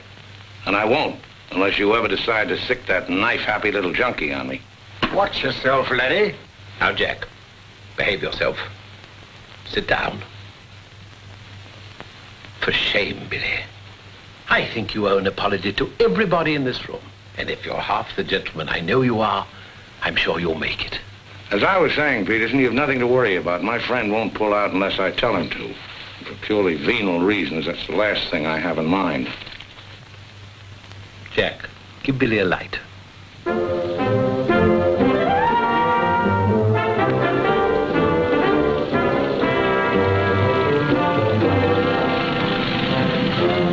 What a wonderful car. It looks as if it had won the Grand Prix d'Elegance many years ago. Oh, it did. It was built for Oraposo. You know, the bullfighter. He had it made this way so he could stand up and take bows. He only got one ride in it, bequeathed it to me on his deathbed. Well, here's to Oraposo. I hope you like champagne. You mean it's yours? Well, I gave it to my former chauffeur, the fat bandit in the front seat. Harry, look at that wonderful villa. Well, that was Bertie Crampton's. Oh, you mean Lord Crampton, in Gloucestershire? His family acres marched hand in hand with ours. Gloucestershire, the cathedral towns, trout fishing, garden parties. What a beautiful life. You know England well? Emotionally, I am English. I serve tea every afternoon with crumpets, and I've always kept up my subscription to Country Life and to Tedler. Trouble with England, it's all pomp and no circumstance. You're very wise to get out of it. Escape while you can. Well, I'd hardly describe myself as escaping. Simply so happened that a relative of mine, first cousin actually, who died recently, happened to be the owner of a coffee plantation. Africa's the place now. You talk about the diamond boys, the gold boys. They just skimmed a little off the top. Potential mineral wealth of Africa's hardly been scratched. Now, there is a villa. Big. Well, that's the Villa Capriccio, famed in song and story, a 3-star attraction in Baedeker. Well, whose is it? Well, the bank's on it now. It used to be mine. Yours? Yes, I brought old Charles over from Fouquet's. You know, the old Fouquet's, to run it for me. Then when I decided to pull up stakes, I bought him this restaurant we're going to. Least I could do to show my appreciation. Well, here we are. Charles! Charles! Wait here a minute when I rout old Charles out. He doesn't even know we're in this neck of the woods. Charles! Charles! He must think we're extraordinarily naive. Knew all those people. Owned that vast villa. Bought this place because he liked the fellow's cooking. What utter balderdash. Oh, perhaps he did. I beg leave to doubt it. Did you notice his wife? She seemed to be a rather sensitive little woman. Really embarrassed by all that rot. I am sorry, signore. As you see, we are closed. We do not open for another 2 months. Charles, what the devil's going on here? This place is falling to rack and ruin. Place is closed. We shall have to dine in the hotel after all. Monsieur Dan. Monsieur Dan. Madame, why did you not let me know you were coming? You did not say you were with Monsieur Dan. Nothing is closed to Monsieur Dan. It's good to see you again, Charles. It's been too long, Monsieur Dan. Not since the night you left the villa.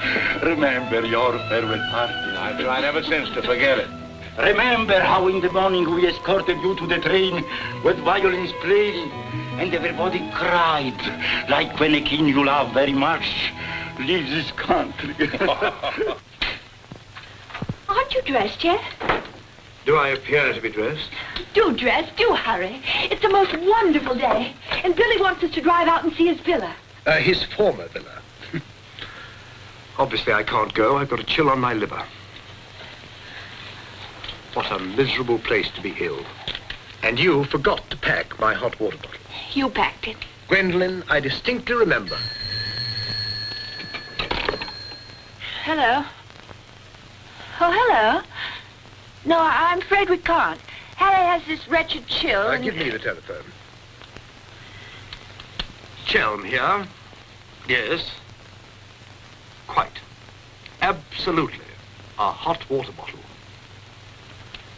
That's very, very good of you, old boy.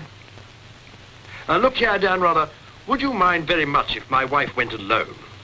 She enjoys this sightseeing sort of stuff, you know. Splendid. Splendid. I'll send her along.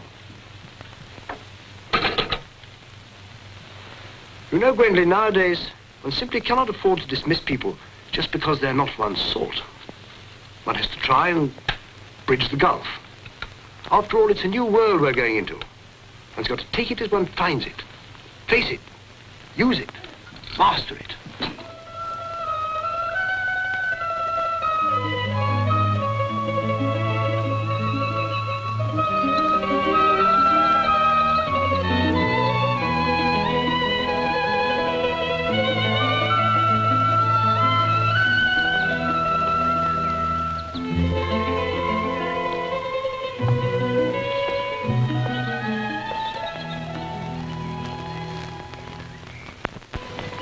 You know, I've seen Americans on the street, in cinema, of course, but I've never talked to one before.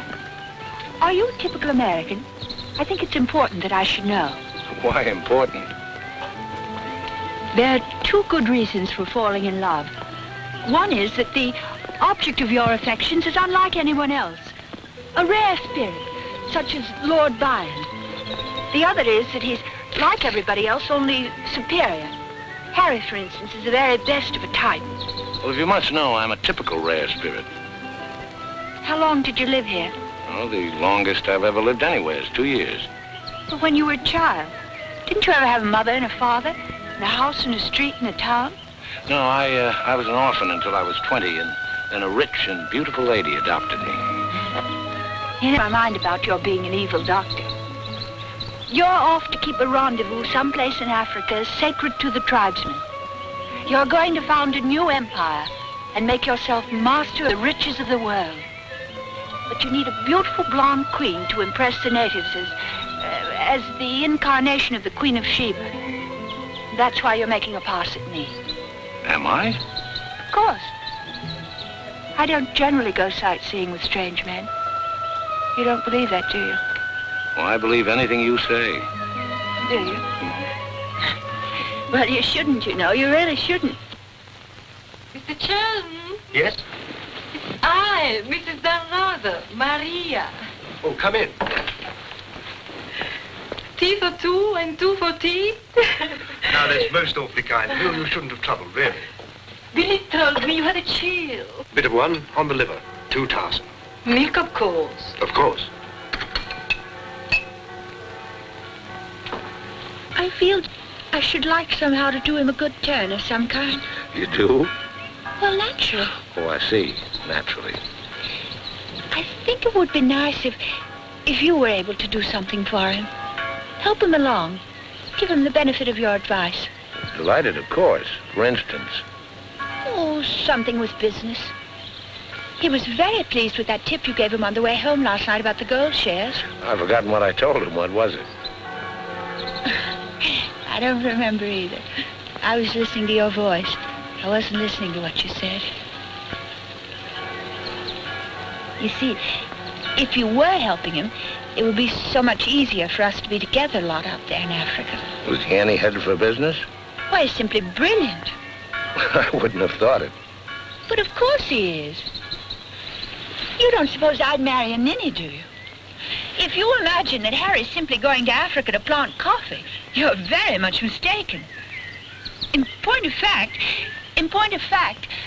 coffee is the least of Harry's interests.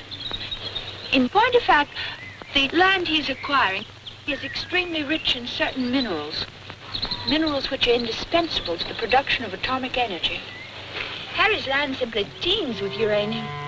Wouldn't surprise me to see him become the uranium king. So you see, my husband isn't such a ninny as you may have imagined. It might very well be worth your while to go in with him. The potential mineral wealth of Africa's hardly been scratched. Well, I was telling you last night. Well, of course. It's a well-known fact.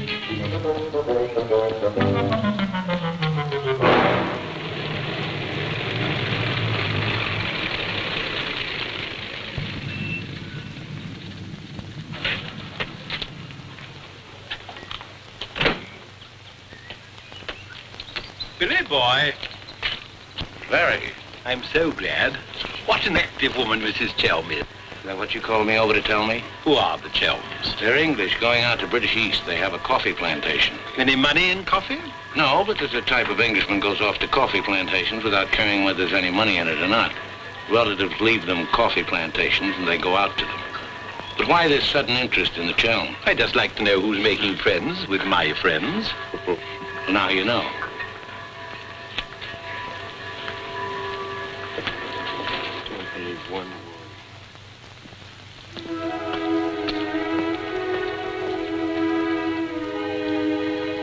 You know, if I ever leave you, it will be for someone of the type of Harry Chell.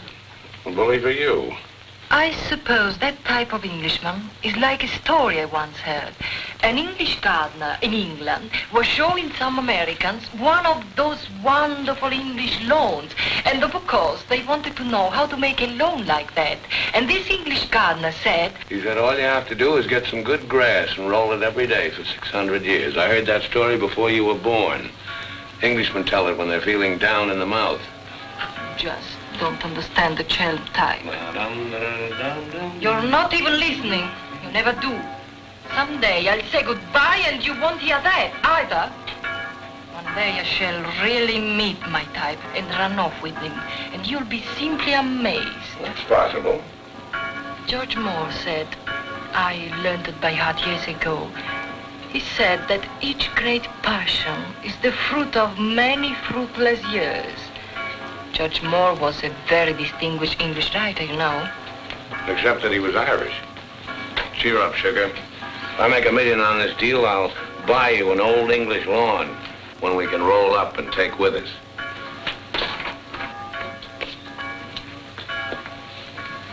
Billy, good morning. And what's our wide-eyed Irish leprechaun doing outside my door?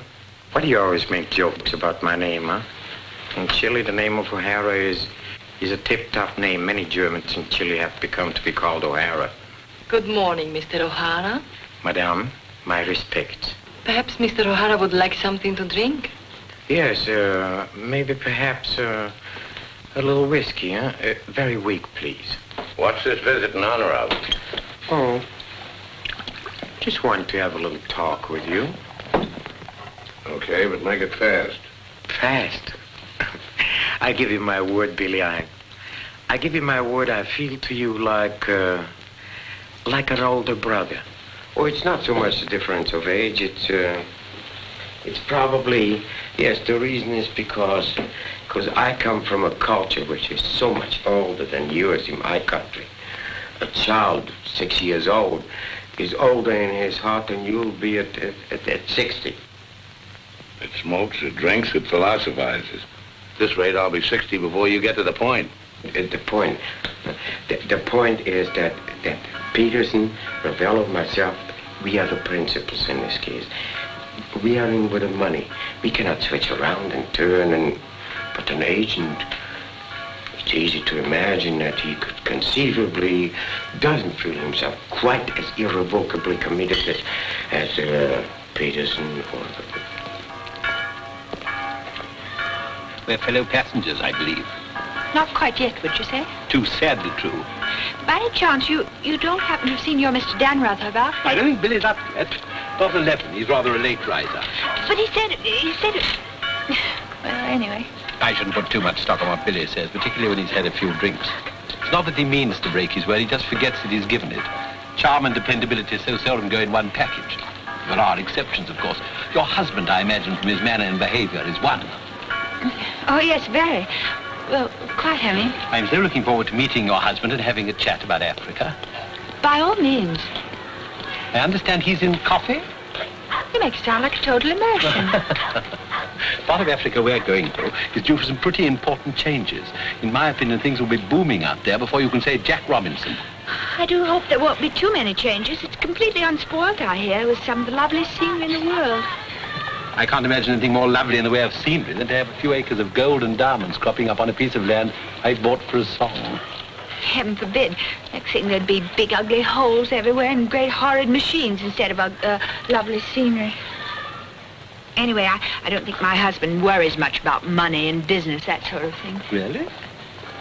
I mean, to appreciate my husband's point of view, one has to understand his background. Those lawns, hundreds of years in the making. Those immemorial elms, those walls hung with family portraits, generations of them, those great echoing galleries where so much of English history is being made. Taxes must be terrific on a place like that. What would people like the Chelms care about taxes with their kind of money? I mean, when a family's been a power in the city of London for so long, one of the great financial families. Power in the city? You mean? Oh, yes, of course, one of those Chelms. I'm surprised you know about them at all. Very few people do. They prefer to work behind the scenes. I find it rather hard to believe that a man in your husband's position would go to Africa just for the coffee planting. You're very quick, aren't you? In point of fact, he isn't. In point of fact, he has a very special reason. So I suspected. It has to do with sin. Sin? Since the war, my husband has been almost exclusively concerned with spiritual values. He feels that if he can get away there, in the heart of Africa, he will come face to face with essentials. He wants to work out the problem of sin. Sin? Why, yes, of course. Isn't that what we're all most concerned with? Sin?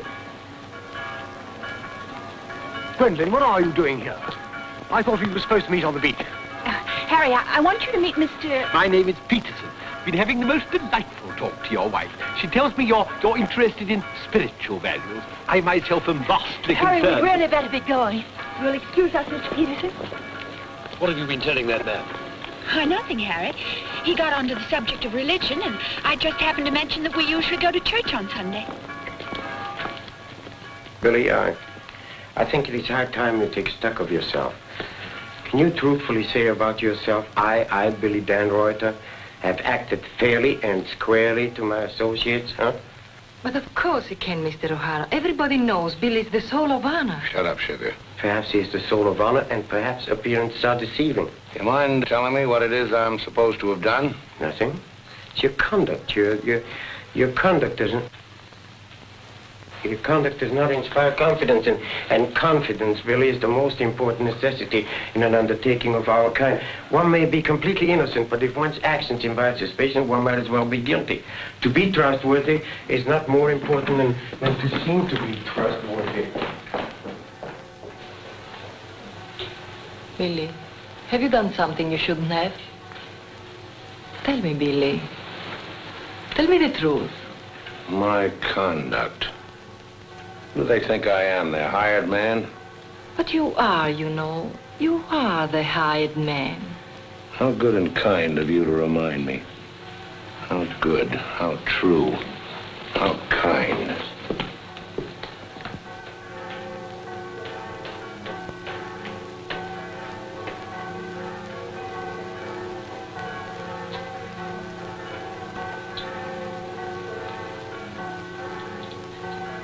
Oh, I say, Dan, rather good to see you. How about a drink? Well, Oh, come on, my dear fellow. Let me buy you a drink. Oh, Gwendolyn, don't forget to send one to Aunt Beatrice. Can't understand it. Gwendolyn distinctly said she'd join me on the beach. Then I come back and find her sitting there in that cafe. Extraordinary creatures, women. Well, let's drink to them. Pano. Scotch.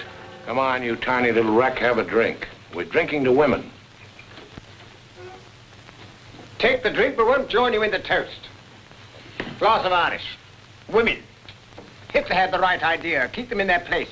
Kleine Kinderkirchen, babies in the kitchen. Say what you want to about Hitler, he had his points. Come. Look This here. generation's had its chance. Hitler, Mussolini, those are the men. Now is the age of the barbarians. The world's going up in smoke. I say, let it come, get it over with. Well, if you don't mind, I'd like another year or so of worry. Worry? Just 1 minute, laddies. I've just 2 or 3 words to say to you, laddies, and that's don't worry. Don't ever worry. I'm in a position to know secret information. The Rosicrucians, the Great White Brotherhood, the high secret orders. But you've no faith. You must have faith. Faith and power, secret power. Men who guard the trust from the deepest insides of the whatchamacallit. Mystic rulers, all one club, chained together by one purpose, one idea. Mankind's champions. Follow me, Billy? Oh, why, of course. This generation's had its chance. Hitler, Mussolini. I can't stand here and permit you... Are you interrupting me? Relax, Jack. Have another drink. I simply want to state that things don't happen to be what certain people imagine. An officer may find himself strapped for money, and he may undertake certain things which in other circumstances, no, absolutely no. Absolutely. I mean, absolutely no. In the old days, I should have simply told people of your ilk to buy their own drinks. Poor old Jack. I'll teach you. I'll teach you to insult an ex-officer of the Indian Army. Well, are you yellow? The bar. You're Major Ross? Right. Ross here. Right. Right again. Come along, the committee. Saved by the bell. I've never heard such rot in my life. Sin. Oh, sin. All I could do was to keep a straight face. No, I'm certain of it now. These are two very clever and dangerous antagonists. Sit here and help me close. But how could they possibly know what we're up to? Great interests like the Chelms have ways and means. Yes, and I'm convinced they're out to get us even before we get started. We must get ahead of them. Time has entered the picture in a new way. Never forget the time factor, gentlemen. It always enters the picture in the end. I'm sending a cable to London. I want full information on those Chelm interests. British Africa, too. Check up on his interest there. Every time the plane lands, I'll try and reach you by telephone. Keep me informed of the latest development. Stand right here, that lying, swinish, rum-swilling double-crosser. What pleasure it would give. No, you can't at the moment. We need him. Right now, we need that swinish, lying double... Did I hear my name? Rub-a-dub-dub. 3 men in a tub. Tub? Oh. Been a change of plan, Billy boy. You and I leaving for Africa. How's that? You and I are flying to Africa by the next plane. Oh, what's happened, Peters? Must be something important to get you on a plane. Perfectly simple, Billy boy. The trouble with the oil pump and the general uncertainty about when the Nyanga will sail forces me to sacrifice my personal comfort. I prefer to fly rather than run the risk of arriving too late. Well, there's also such a thing as arriving too early. What do you mean by that? Well, the land doesn't come up for auction for a couple of weeks. My friend can't make his move until then. If we sit around British East all that time, somebody's going to start wondering who we are and ask questions. Is that your real opinion, Billy, or are you just looking forward to a long sea voyage with the attractive Mrs. Chelm as your companion? Or perhaps you have even other reasons. Such as? That's for you to know and for us to find out. You'd better get your packing done.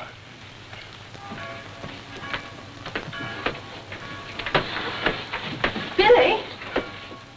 Where are you going? Off to Africa, flying. Just like that? Aren't you even going to kiss me goodbye?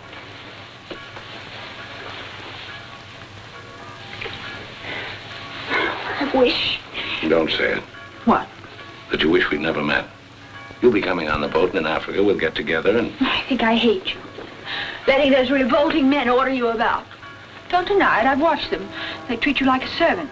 They say, hop it, and off you hop. I know what it is. They have a hold on you. Some black secret that could ruin you. What makes you think that? No, it happens all the time. My old Spanish nurse told me that half the people in the world would be ruined at once if everyone told what they knew. But couldn't you have them done away with? You must know plenty of people who could bump them off. It probably cost a good deal, but it'd be worth it, certainly. Well, it's not impossible, except that afterwards I wouldn't have any money. This way I stand to make a lot. Millions? Maybe. Then perhaps your connection with those men isn't quite so undignified as I thought. Those millions, would they be pounds or dollars? Well, either way suits me. No, that's very careless of you. The state of the pound is so uncertain. You must think in terms of hard currency. Maybe I should hire you to handle my affairs. You could do worse. I'm awfully intelligent, really. Come along, Billy boy. The car's waiting.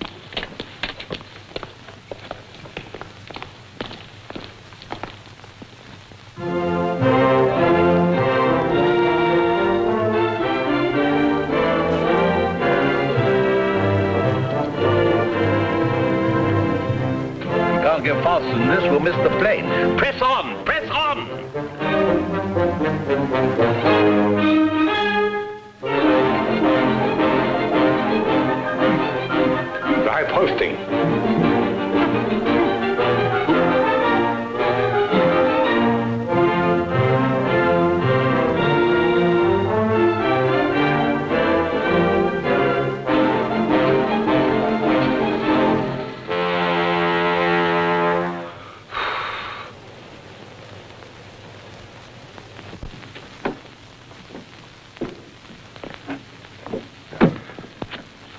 Bisogna spingere. Push, push.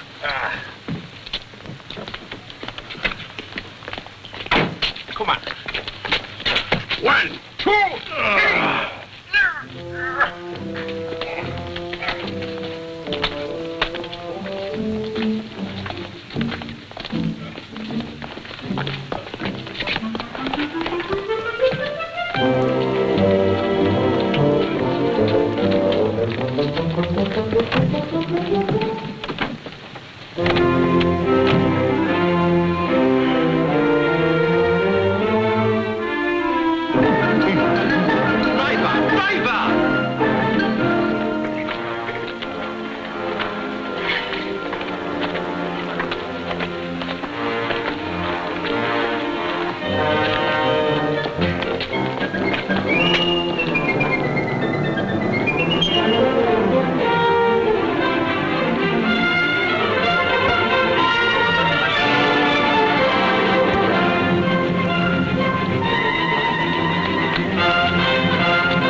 Beautiful car. You did that on purpose. What? You planned it that way. I know what you're up to. I know everything. I know about the uranium on the Chelms land, the Chelm interest in the City of London. The what? You heard me, the Chelm interest. I take it your information comes from a reliable source. It does, from Mrs. Chelm herself, in fact. Ah, magnificent. Simply magnificent. You must pay me back for the loss of my beautiful car. If you weren't a benighted jackass, if you could see as far as you could spit, you'd know there's no such thing as a Chelm interest. You'll have to do better than that, Mr. Dan Ruther. Very much better than that. Don't believe me. Check with London. If you find out he's anything more than a down-at-heel Gloucestershire squire, you can have my services for nothing. You mean Mrs. Chelm is an unqualified liar? Well, let's say she uses her imagination rather than her memory. You will make restitution. We know, Mr. Dan, either the money or a new car. Why, you fat bandit, I gave you the car in the first place. How I came by it is beside the point. The fact you gave it to me doesn't make it any the less mine. Shut up. That's right. Threaten me. It is not enough that you destroy my beautiful car. Now you...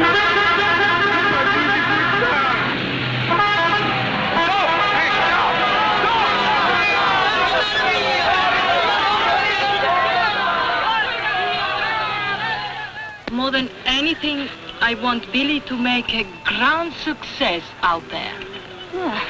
As you care so much about money, I should have thought you would have left Billy for some rich man. I shouldn't think Billy would mind, really. I mean, neither of you are in love or anything. You are a strange girl.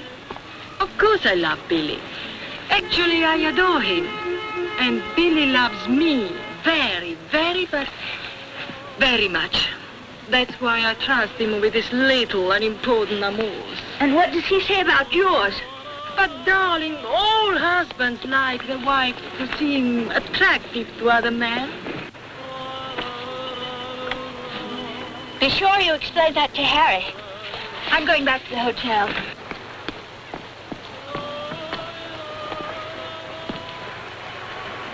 Mrs. Dan Ruther, Maria, I'm afraid, I have some shocking news for you. The boat is not going at all?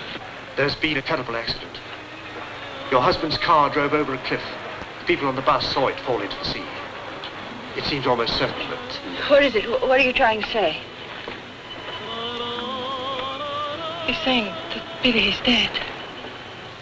It's become necessary to redistribute the stock in our company. Stock. What good is the stock now? We can't deal with the Ruther's friend. Not without Ruther. All the effort, the money, everything went over the cliff with that car. Ravello, you forget the English are very sentimental people. I tell you, there is nothing that Billy's friend will not do for his widow, and in black, she's a very touching figure. Poor Maria, you really have had a wretched time of it. You are very understanding. If only there was something I could do. Just now, if you could bring me an aspirin. I have a headache. Don't move. Just you wait there. I'll be back in a moment. Mussolini, Hitler, and now Peterson. A great man, a great loss. I'm going upstairs and reading my Bible. Why all the clothes? Maria has a headache. What's the matter with you? Go away. My dear girl, I'm as sorry about Dan rather as you are. But after all, it isn't as if he was one of our oldest friends. I was in love with him. He was a very pleasant acquaintance. What did you say? I was in love with him. Really, darling, have you no control over your romantic fantasies? I loved it. Can't you hear me? I love you. Oh, rot! You're just dramatizing again. By George, you were right, after all. I did pet it. Oh, what shall I do? I feel so I were drowning. He's dead. He's dead, and I'm left in a fool like you. I tell you what to do. Have a bit of shut-eye. You'll wake up in an hour feeling your real self again, and there'll be no more silly stories about falling for a middle-aged roustabout. So? Oh, please go away. I'll just take these to Maria.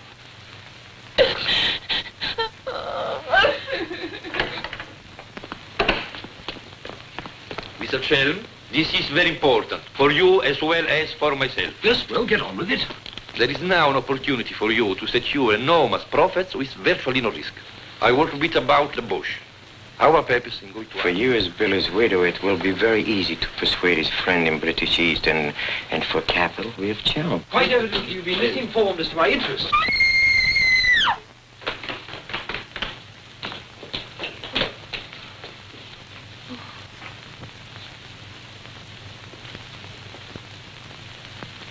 What's the matter with all of you? Somebody dead? Car, it went over a cliff. We thought you'd both been killed. Dan, brother, I'm delighted to see you're alive, but your wife is in a fainting condition. Do you mean you're not dead at all? Obviously, I'm not dead. I knew you weren't dead. I knew it. I counted 13 backwards 13 times. My old Spanish nurse said if you did that, a miracle would happen.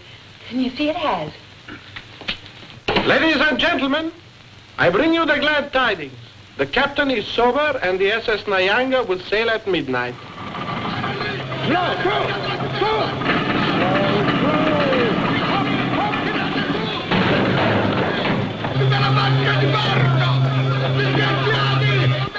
I can't see it anywhere. What can have happened to it? My dispatch box, where is it? A black tin box this size. What have you done with it? Guardi che la sua valigia gliel'ho messa in cabina. I told you to take the most particular care of it. I shall not go on board till my dispatch box has been found. Having trouble, Chell? I think that I can't cope with myself, thank you. È la seconda volta che glielo dico. La valigia gliel'ho messa in cabina, è inutile che insiste con me. Says he put it in your cabin, whatever it is. Idiot! Why didn't he say so in the first place? Say, look. What's happened to Harry? He's been giving me the fisheye all evening. Oh? What is it? Perhaps it's because when I thought you were dead, I told him I was in love with you. You what? I couldn't help it. It made you seem less dead. And? Oh, he didn't believe me. He thought my nerves were upset. Sort of delirium. He thought it quite a joke. The idea of my inventing a love affair with a middle-aged roustabout like you. That's what he called you. Well, now that I'm back in the flesh, you'll begin wondering about that delirium of yours. I suppose seeing you alive is different from thinking of you dead. You're just great cooped up on that tub with a suspicious husband. Billy.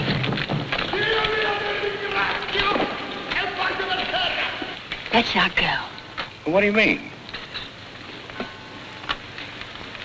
I'm asking you to run away with me. Now. What about the millions in hard currency? What's happened to you? I thought you were my shrewd little manager. I've changed my point of view.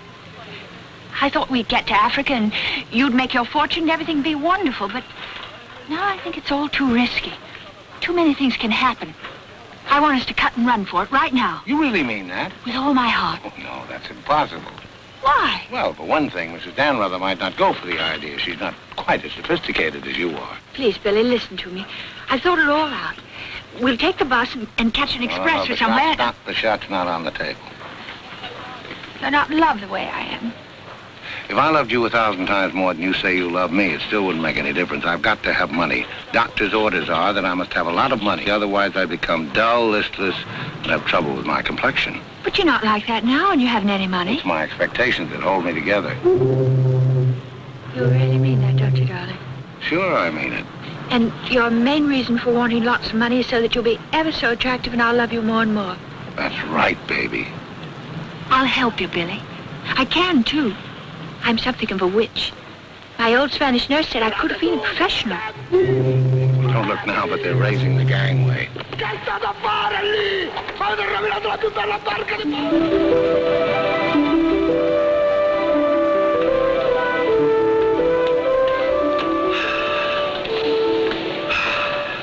The air, ozone. What a pity we can't bottle it, gentlemen. What a fortune we'd make. Neptune's mixture. Now breathe deeply. Remember, every breath is a guinea in the bank of health.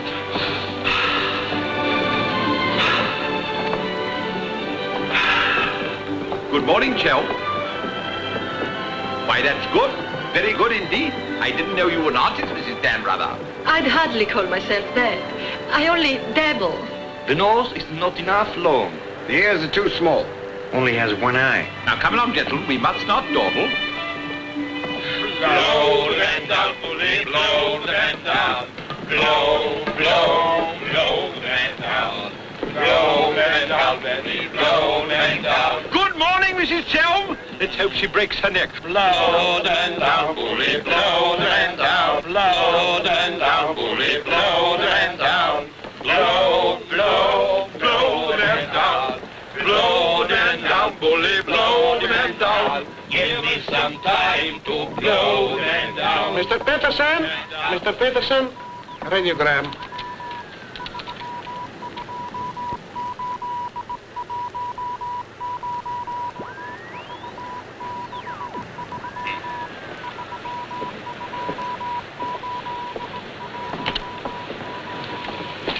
No Chalmers State, Gloucestershire, stop. Nolan the Gentry Chalmers. What do you make of that? He's not a Gloucestershire squire. Like Billy said. Just as I was beginning to take Billy at his face value. But if he's not what Billy said, then what is he? We are at sea again, gentlemen, in more ways than one. Mystery, more mystery. Billy is a liar. Heaven only knows what Chelm is. CID, maybe. You borrowed my thought. What to do? What to do? The time has come for direct action. You remember last night when we came on board? The fuss he was making about his dispatch box?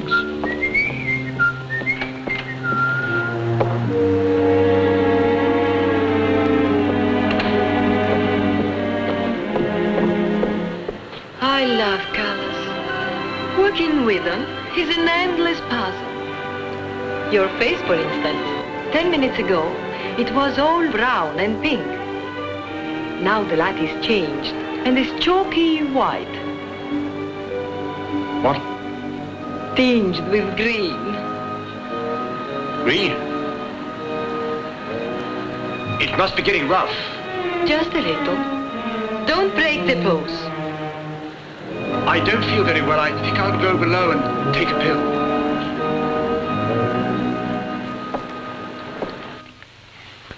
It's incredible. Harry Chelm is just Harry Chelm. nothing, nobody, a ruddy refugee from Earl's Court. With a hot bottle. Look. And the letter of introduction to the secretary of the governor. The secretary, mind you. Disgusting. Closer. My box. Feet up and down, isn't it, sir? It's gone. Oh, yes, indeed. Major Ross took it. I saw him sneak it out of your cabin. I like to keep my eye on what goes on aboard the ship. Where did he take it? I believe it's Peterson's cabin. In fact, I'm sure.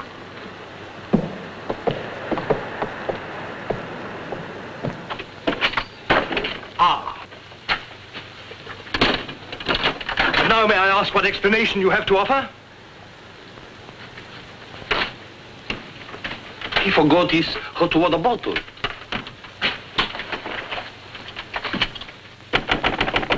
Billy? Come in.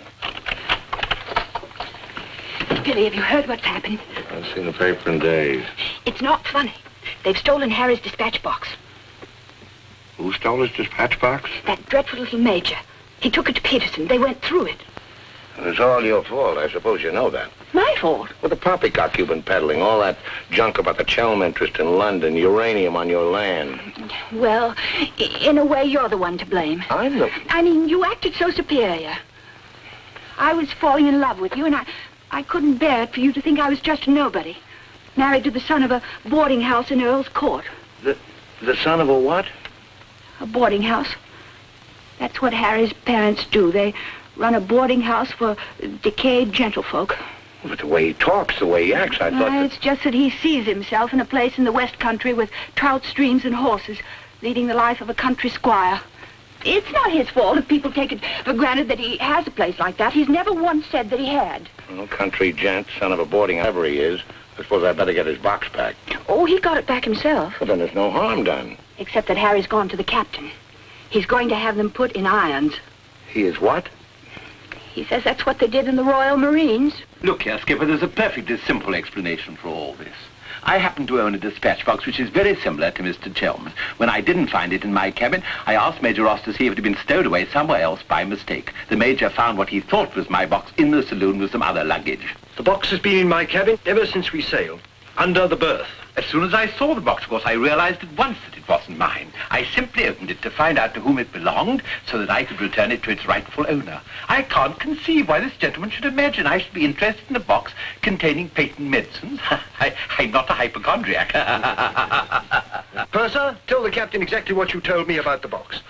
Why, sir, you asked me whether I'd seen it, and I said it might be the one I'd seen being carried along the passage by Major Ross. You distinctly told me that you'd seen it being taken from my cabin. Oh, you must have misunderstood. You were rather ill at the time, if you remember, sir. That's all, Purser. He's been bribed. He's in league with these criminals. Just a case of a misunderstanding. That's how I look at it. Now, what about a little cognac? To wash away any ill feeling. I don't care for a drink. And let me assure you that this matter is far from settled. While rifling through my personal effects, I feel certain that you must have noticed I had a letter of introduction to the Secretary of the Governor. I suspect he'll be much more interested in what I have to say than this gin-soaked so-called ship's captain. You mind your tongue! Any more intelligence? The other one I put in hands. As far as I'm concerned, this is a close incident. When you've got your box back, why don't you forget the whole thing? What possible interest do you expect the Colonial Office to take in? On the contrary, I expect them to show considerable interest in a gang of crooks who are trying to swindle the country out of vast uranium deposits.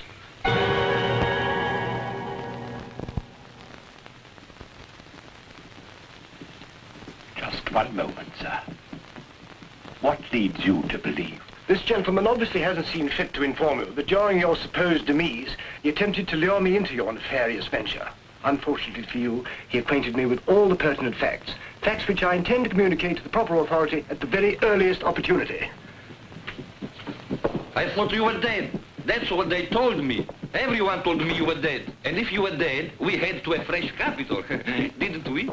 You, Ravello, my own partner, sneak up behind my back and try to cheat me. The milk's spilt. It's no good crying over it. Get after him, Billy.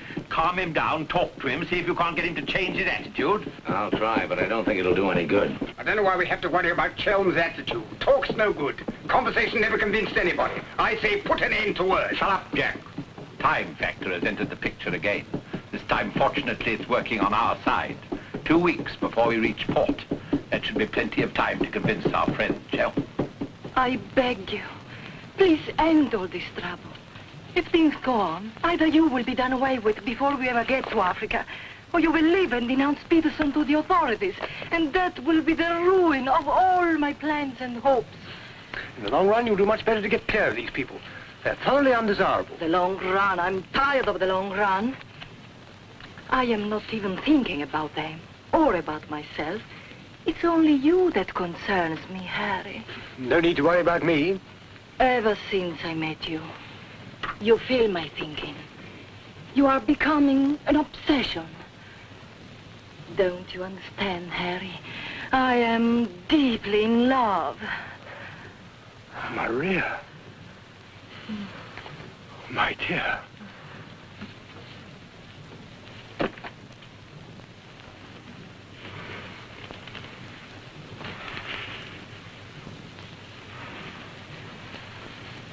Only you could make a woman feel like this.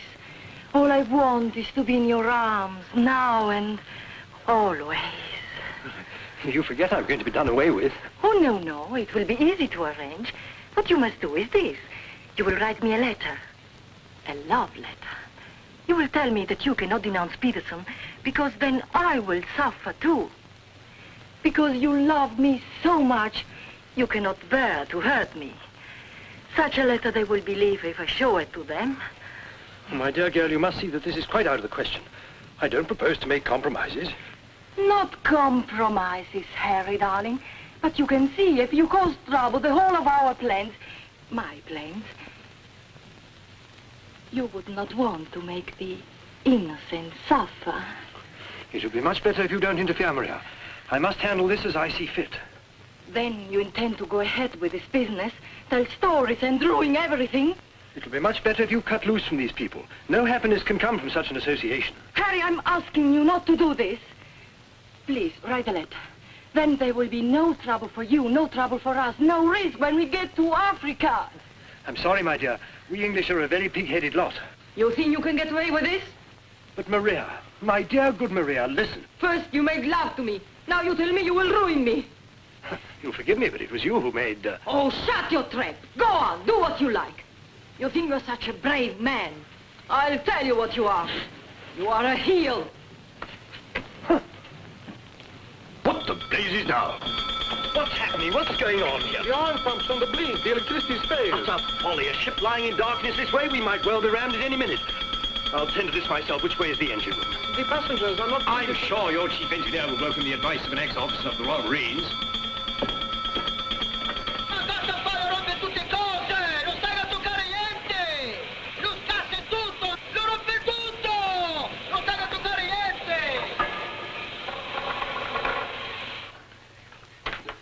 Look here, you fool. Are we simply abandoned to our fate? I insist on something being done. For instance? Well, give out the lifebelts. Organize the boat drill. The clientele are requested to remain calm. To remain calm? Does the captain feel no sense of responsibility for the lives of his passengers? It's my opinion that the captain doesn't feel much of anything at the moment. Do you mean to say he's drunk? The fellow ought to be made to walk the plank. I'm afraid just now he cannot walk at all. Well, this is outrageous. Oh, sit down, old man. What have you got to worry about? We're only adrift in an open sea with a drunken captain and engine that's liable to explode at any moment. Perfectly ordinary situation. Happens every day. But just in case any of you are still at all anxious, let it be known that Mr. Chelm has taken charge in the engine room. Who's taken charge? Harry, and he'll foozle it for sure. Shall I get out the hymn books? Your husband claims to have learned all about engines and such things when he was an officer in the Royal Marines. If he ever was. In point of fact, not only was he an officer, but he once won a medal for jumping into a sea of fire to rescue someone. It's only a bit of wreckage and not a man, but that wasn't Harry's fault. Just a slight error in judgment. Oh, the lights, they come on. You must have fixed it. Impossible. The engines are turning. We are underway. I still say it's impossible. Ladies and gentlemen, may I have your attention for a moment? I'm happy to inform you that the oil pump is now in perfect working condition. Putting it right was no great accomplishment for anyone with the slightest mechanical bent. Anyhow, we may now proceed without further delay and in absolute safety. Oh, Harry, you did. You foozled it. But when you wrecked my ship, where is your terror? Forward, please. Captain wants to see you. There you are. You devil! You wrecked me on your little ship! Nothing of the sort. Some scallywag down there sabotaged my work out of pure manners. You explode my engine! Keep your hands behind. Let's all back, little gentleman. Stay out of this, stand mother. I can handle the brute. What happens now? Do we get the life belts? Do we abandon the ship? There's no immediate danger. The passengers will please to return to the saloon. We're heading for the nearest port, and there seems to be some chance of our making it. Let's go. Come along. Now, who was last down? Last. Billy boy, be a good fellow and make a fourth the bridge. The Major has no head for cards.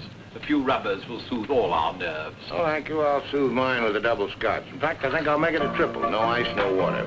Right, sir. How about you, dear Mrs. Dadbrother? Little bridge? Oh, so sorry. I have the most fearful headache. I think I'll go to my cabin.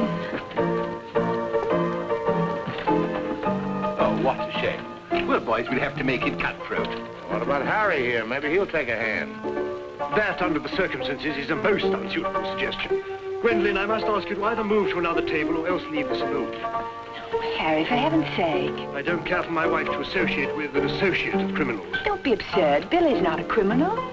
He's the best friend we have on this boat. We're not in need of such friends. You don't need any friends you can get.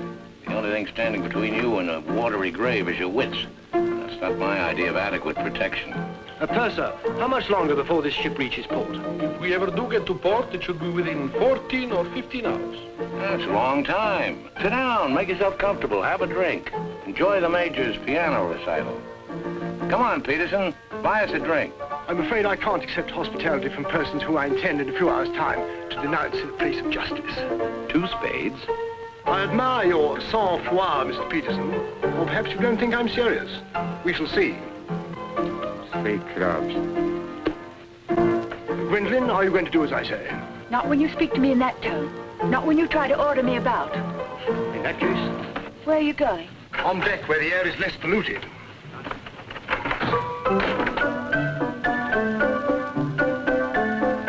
Purser, 4 tonics? I think you'd better go after Harry. Why should I? If he's going to be so childish and unreasonable. Take my advice, go to him, stay with him. I suppose you think we should keep up appearances. The loyal wife at her husband's side. No, Billy. I'm experiencing something that is rare and beautiful. And I shall not deny it, either by word or by deed. I love you. Let the whole world know it. I love you, I love you. Yeah, well, keeping up appearances isn't exactly what I meant. Then why do you want to send me tagging after Harry? He's being such a deadly bore tonight. Deadly, but not dead, not yet. What do you mean? They killed one man just because they thought he might try to get in their way. Now, handsome Harry here is certain to blow the whole thing wide open. They killed a man? Really? Who? Just a man. Well, for all Harry's being too tiresome and my loving you to distraction, I still wouldn't want to see him done in. He has some perfectly darling traits, really. I mean, like always remembering one's birthdays. No, we simply mustn't let anybody murder Harry. Now, keep him in your cabin. Never let him out of your sight. Keep him under lock and key. Oh, Billy, that awful music. It's so loud. It comes right into our cabin. Peterson, tell the Major to soft-pedal it. And while he's about it, he might change the tune. Oh, don't you like it? It's one of my favorites. I'm afraid he doesn't know any others. Do you, Jack?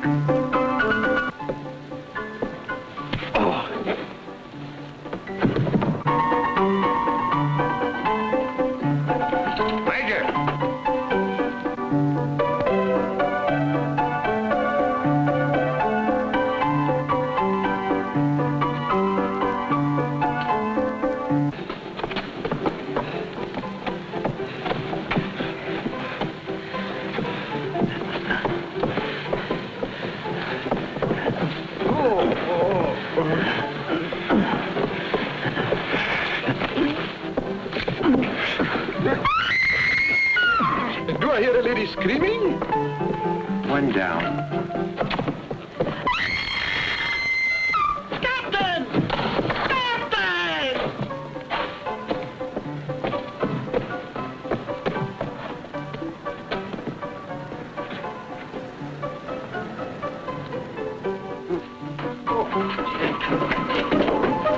What happened? Oh, Billy, all that screaming. I thought someone had been killed. Someone nearly was. Indeed they were. Look at the Major. Better get a new act, Peterson. The curtain's going down on this one. Every time I turn my back, someone makes trouble. The passengers break the engine, they beat each other to feet, they throw each other overboard. That man attacked me. How you? You again! If I struck him, it was in self-defense. He came sneaking up behind me and tried to run me through with his sword. Is that true? Well... It's no use, Billy. My trying to protect Harry any further. I may as well tell the whole truth. Captain, it grieves me to confess this, but in point of fact, my husband has an illness of the mind. The medical word for it is paranoia. On occasion, he displays homicidal tendencies. The psychiatrists say it's because he believes people are plotting against him. And so he strikes back and tries to kill them. Gwendolyn, for heaven's sake, woman, what's the meaning of this treachery? Believe it or not, Harry, I'm doing it for your own good. He knows. He saved my life. You tell the truth.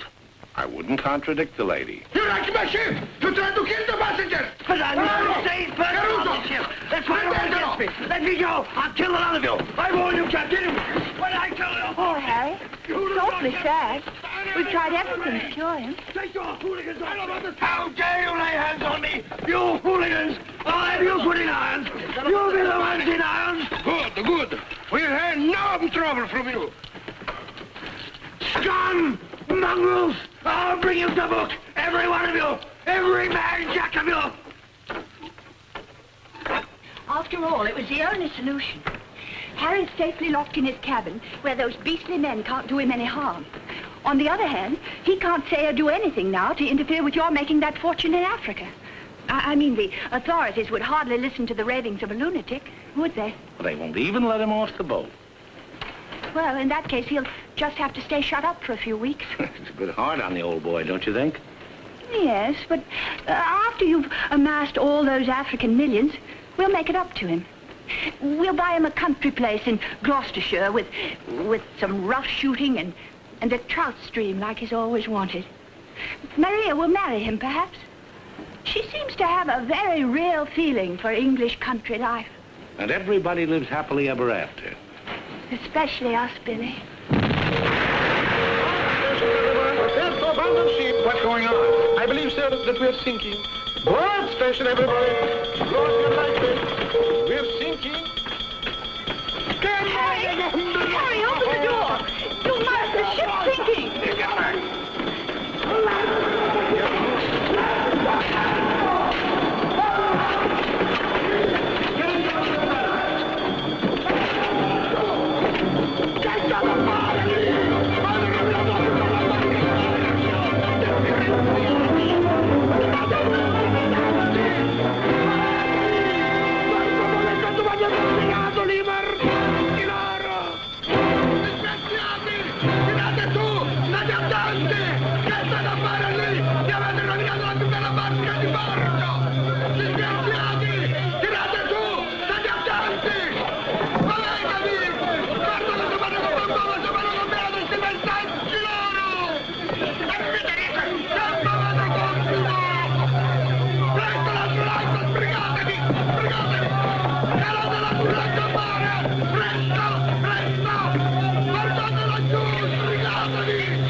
Across him up there. He's a strong swimmer, isn't he? I don't say we will, but it's possible.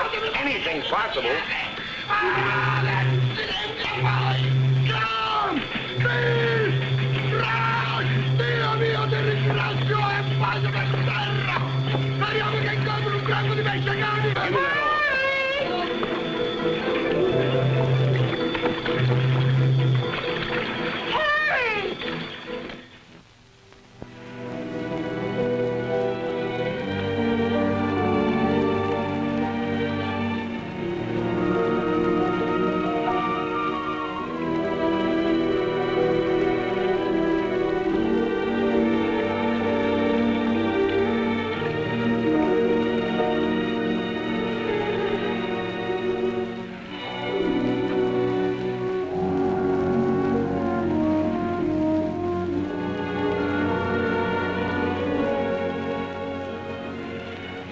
Where do you suppose we are? Africa. What part of Africa? Yes, that's important. What part? Not a bad place to land. No customs, no forms to fill out. Tell us at once where we are. It's important I know. You mean to say there are parts of the Dark Continent where you won't be received like the prodigal son? Alio. What's that? Alio.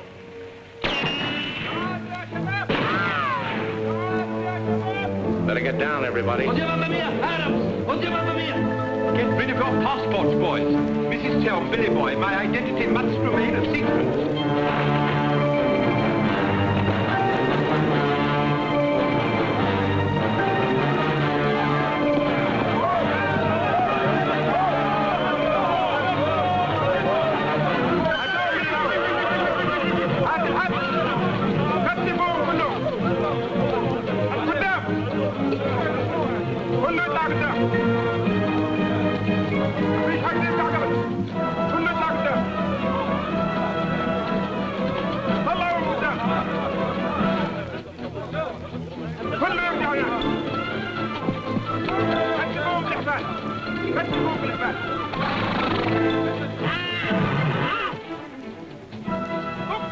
Olio, what's that? It was a company that sold arms to the Arab legions. Wait a minute, that rings a bell. Some of the equipment we sold them was defective. Been too long under the water in the Gulf of Leyte. The Arabs claim they lost the war because of rusty guns and dud ammunition. For heaven's sake, be quiet. If you go on like that, I'll see you drawn and quartered.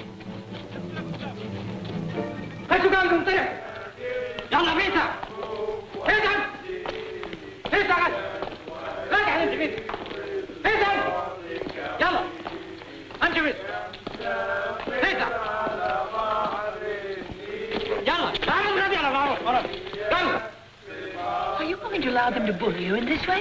Why, it's simply... Shocking. Harry wouldn't have let them do it. He had a sense of dignity. I have a sense of survival. Billy, what is going to happen? Do you think they will torture us? Just let them try it. I'm a British subject. I wouldn't say it too loud.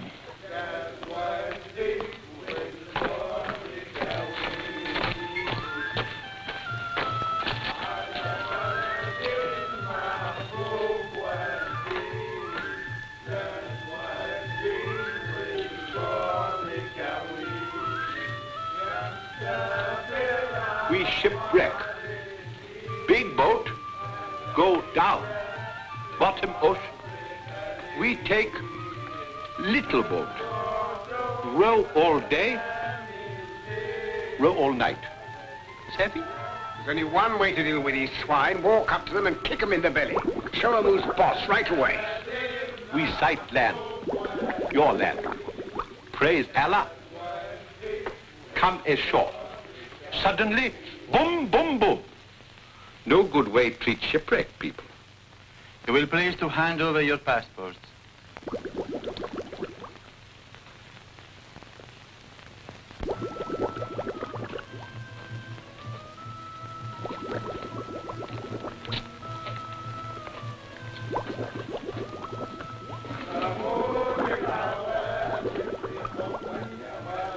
There seem to be 4 missing.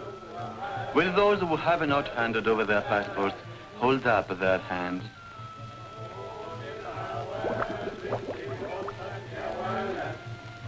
All left on board ship, Your Excellency. A terrifying experience. An incompetent crew, a burning ship, put overboard in a small boat at dead of night. What was the name of the vessel? The SS Nyanga. She's a Portuguese ship. I will investigate whether such a ship has been reported lost at sea. Well, does it stand to reason, Your Excellency, we should come to this shore in a small boat if we'd not been shipwrecked? Our country is in a state of unrest. Oh, I am sorry. Agents of certain foreign governments sometimes try to enter it by stealth, hoping to fan the flames of revolution. Therefore, we check carefully on the activities of strangers. But surely, Your Excellency, in our case, one look is sufficient to convince you of our innocence.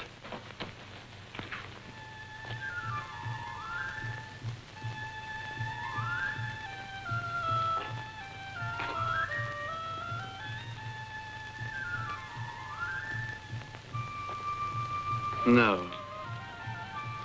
One look is not enough.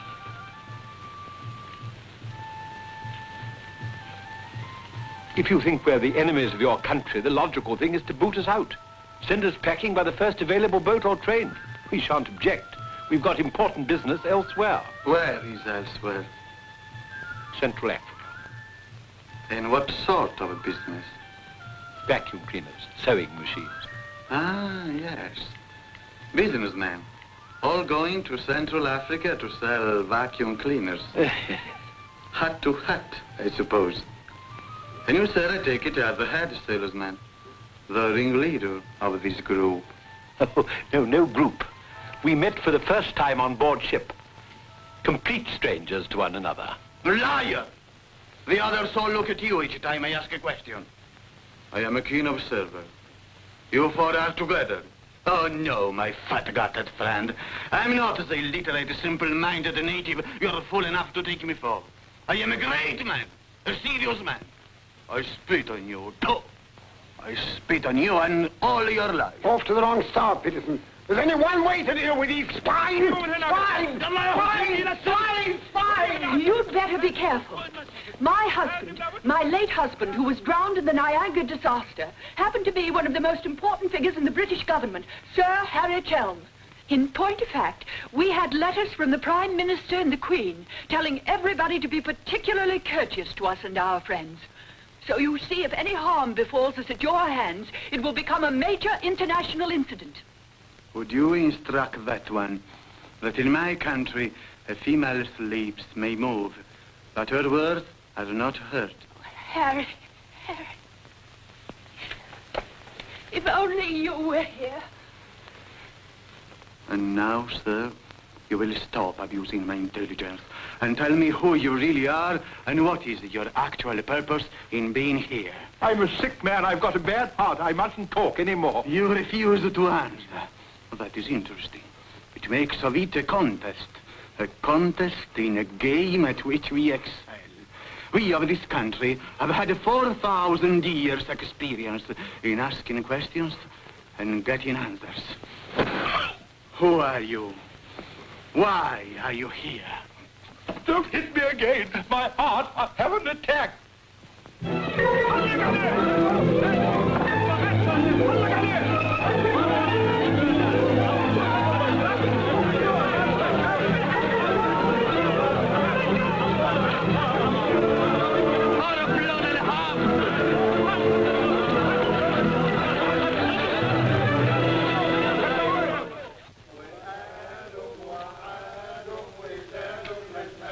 Billy's led a thoroughly decadent life. I say, I thought he had more backbone than that. Backbone. Either you have it or you haven't. You see the beating I took at the hands of that great ugly brute without even flinching. Billy was crazed with fear before they even laid a finger on him. Tell me more about Rita Hayworth. You really know her very well. Do I know Rita? Do I know her? I'll give you a letter of introduction. She'll fall an immediate victim to your charms. You really think so? Oh, but certainly a man like you, suave, intelligent, darkly handsome. You have everything, Ahmed, except money. And if you listen to me, a boat will be placed at our disposal, a very slow boat, so that Fat Gut's check will have plenty of time to clear. And you will trust me for your share? Does one man of the world ask another to trust his own brother? Oh, no, Ahmed. You give me a check for half. Your demands are very great under the circumstances. Well, why shouldn't they be? Fat Gut's my best friend. I will not betray him cheaply. You are certain that you are the friend of the peerless Rita? Come, Ahmed. Line back to business. Very well. 50-50. Oh, by the way, Fat Gut's nature is noble like ours. He might try to bargain. I do not bargain with a puffball like that. It's beneath my dignity. It'll be dawn soon. The correct hour for a firing squad. But if we have him shot, what about the money? Well, I was just thinking that if he had a volley at the psychological moment, he might not be so inclined to haggle. I believe you must have Arab blood. Westerners are not usually so subtle. يلا يا علي نمسك الراجل الثخين. يلا بينا يا سيدي. يلا. Look, Halamite! Look, Halamite! Where are you taking me? I won't go. I demand to see a doctor. Would you say that in Paris, among smart people, the Rolls-Royce or the Cadillac is considered more chic? That's no problem at all. A man in your position should have both.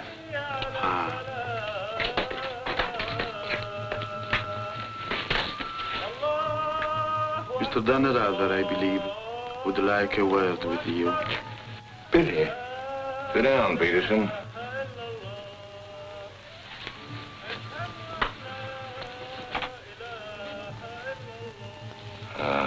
I've been talking to Ahmed here, and he's made the move.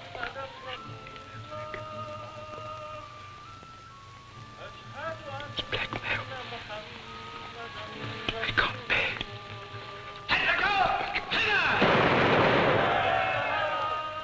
What was that?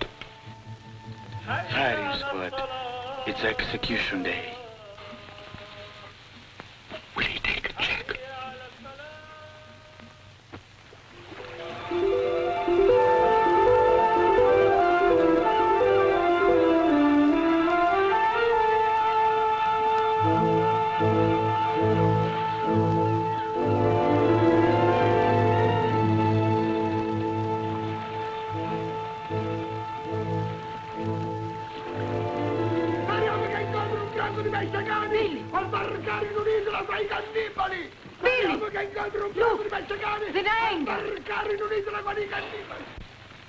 Ballate le cime!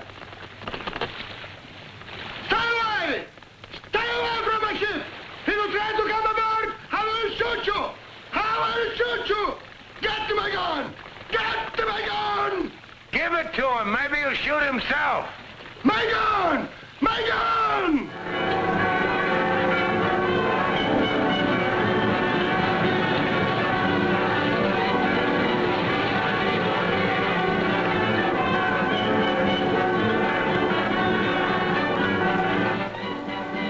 Excuse me. Are you Mr. William Dunrather? That's right. I'd like to ask you a few questions, if I may. Oh, I'm sorry, not now.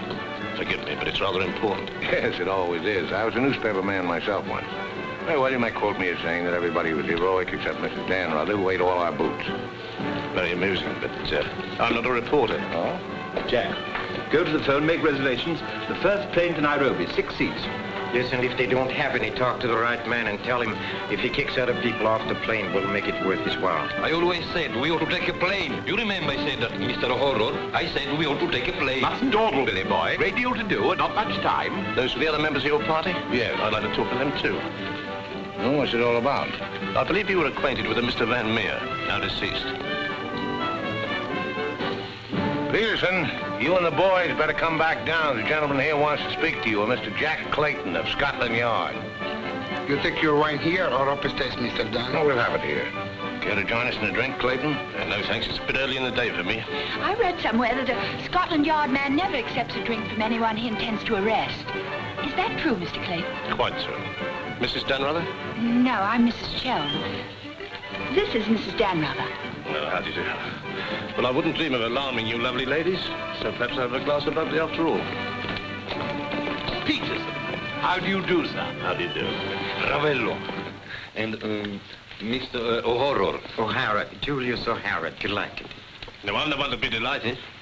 It had begun to look as though I'd never catch up with you people. That would have been a bit embarrassing. You see, this is the first time I've ever been abroad on an investigation. I've spent quite a lot of money. And my chief can be very sarcastic about the money one spends, particularly if you fail to deliver the goods. Mr. Clayton is presently interested in the Van Meer murder case. The Van Meer murder case? Oh, yes. That fellow in the Colonial Office. Yes, I read about that in the paper. It was a shocking affair. According to Mr. Van Meer's appointment book, Mr. Peterson, you had lunch with him at the Savoy a few days before his death. That's quite correct. Mr. Van Meer was an expert on African matters. We wanted his advice about affairs in British East. Do you recall the subject under discussion? Vaguely. Crop yield. The native labor situation. Inches of rain. Vaccination, shorts. How long did you know Mr. Van Meer? Oh, a couple of months. We met half a dozen times. Did he ever make mention of any enemies, business or otherwise? Did he say anything about romantic attachments? I mean, did he name any women? No. I should have been very surprised if he had done. Mr. Van Meer struck me as being every inch a gentleman. Oh, of course. Well, that's all. Unless somebody has anything further to add. I have. I think you ought to know that the business of one of these businessmen is murder. I beg your pardon. Major Ross, I mean. I can't guarantee Major Ross murdered this Van Meer person. I assure you, however, he attempted to murder my husband with a long, thin dagger, which he always carried about in what looked like an innocent swagger stick. Go on, Mrs. Joe. You see, Major Ross is employed by Mr. Peterson there to do his dirty work. One might say he's a professional killer. My husband found out certain things about Mr. Peterson. Things, in point of fact, that are a matter of empire, involving, as they do, a plot to exploit our kingdom's uranium resources. And that's why Mr. Peterson decided to have him done away with. Don't run away, Mr. Peterson. That's always tantamount to a confession of guilt. Tantamount is what I call it. More champagne, Clayton? No, thank you.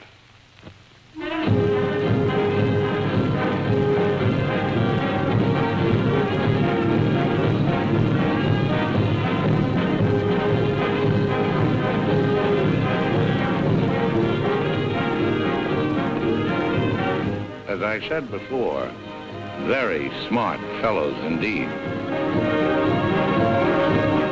Should you ever think of me in Earl's Court, that's where I'll be, helping Harry's parents with the lodgers. Should you ever think of me, try not to let it be too harshly. You kiss her too, Billy, and tell her she's forgiven. Sure, sure. Goodbye, Billy. Bye.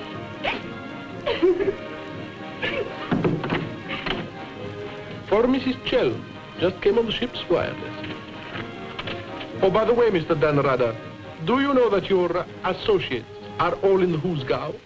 Oh, not that I'm a bit surprised. I put them down as thoroughly bad characters, right off the bat. But then there are so many bad characters nowadays. Take mine, for instance. Harry! He's alive!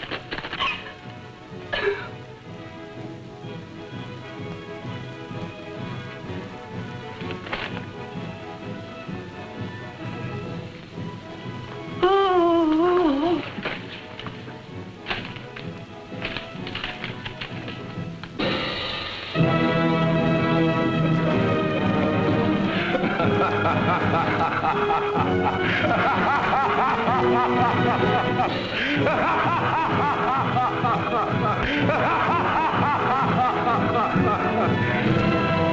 Oh, this is the end.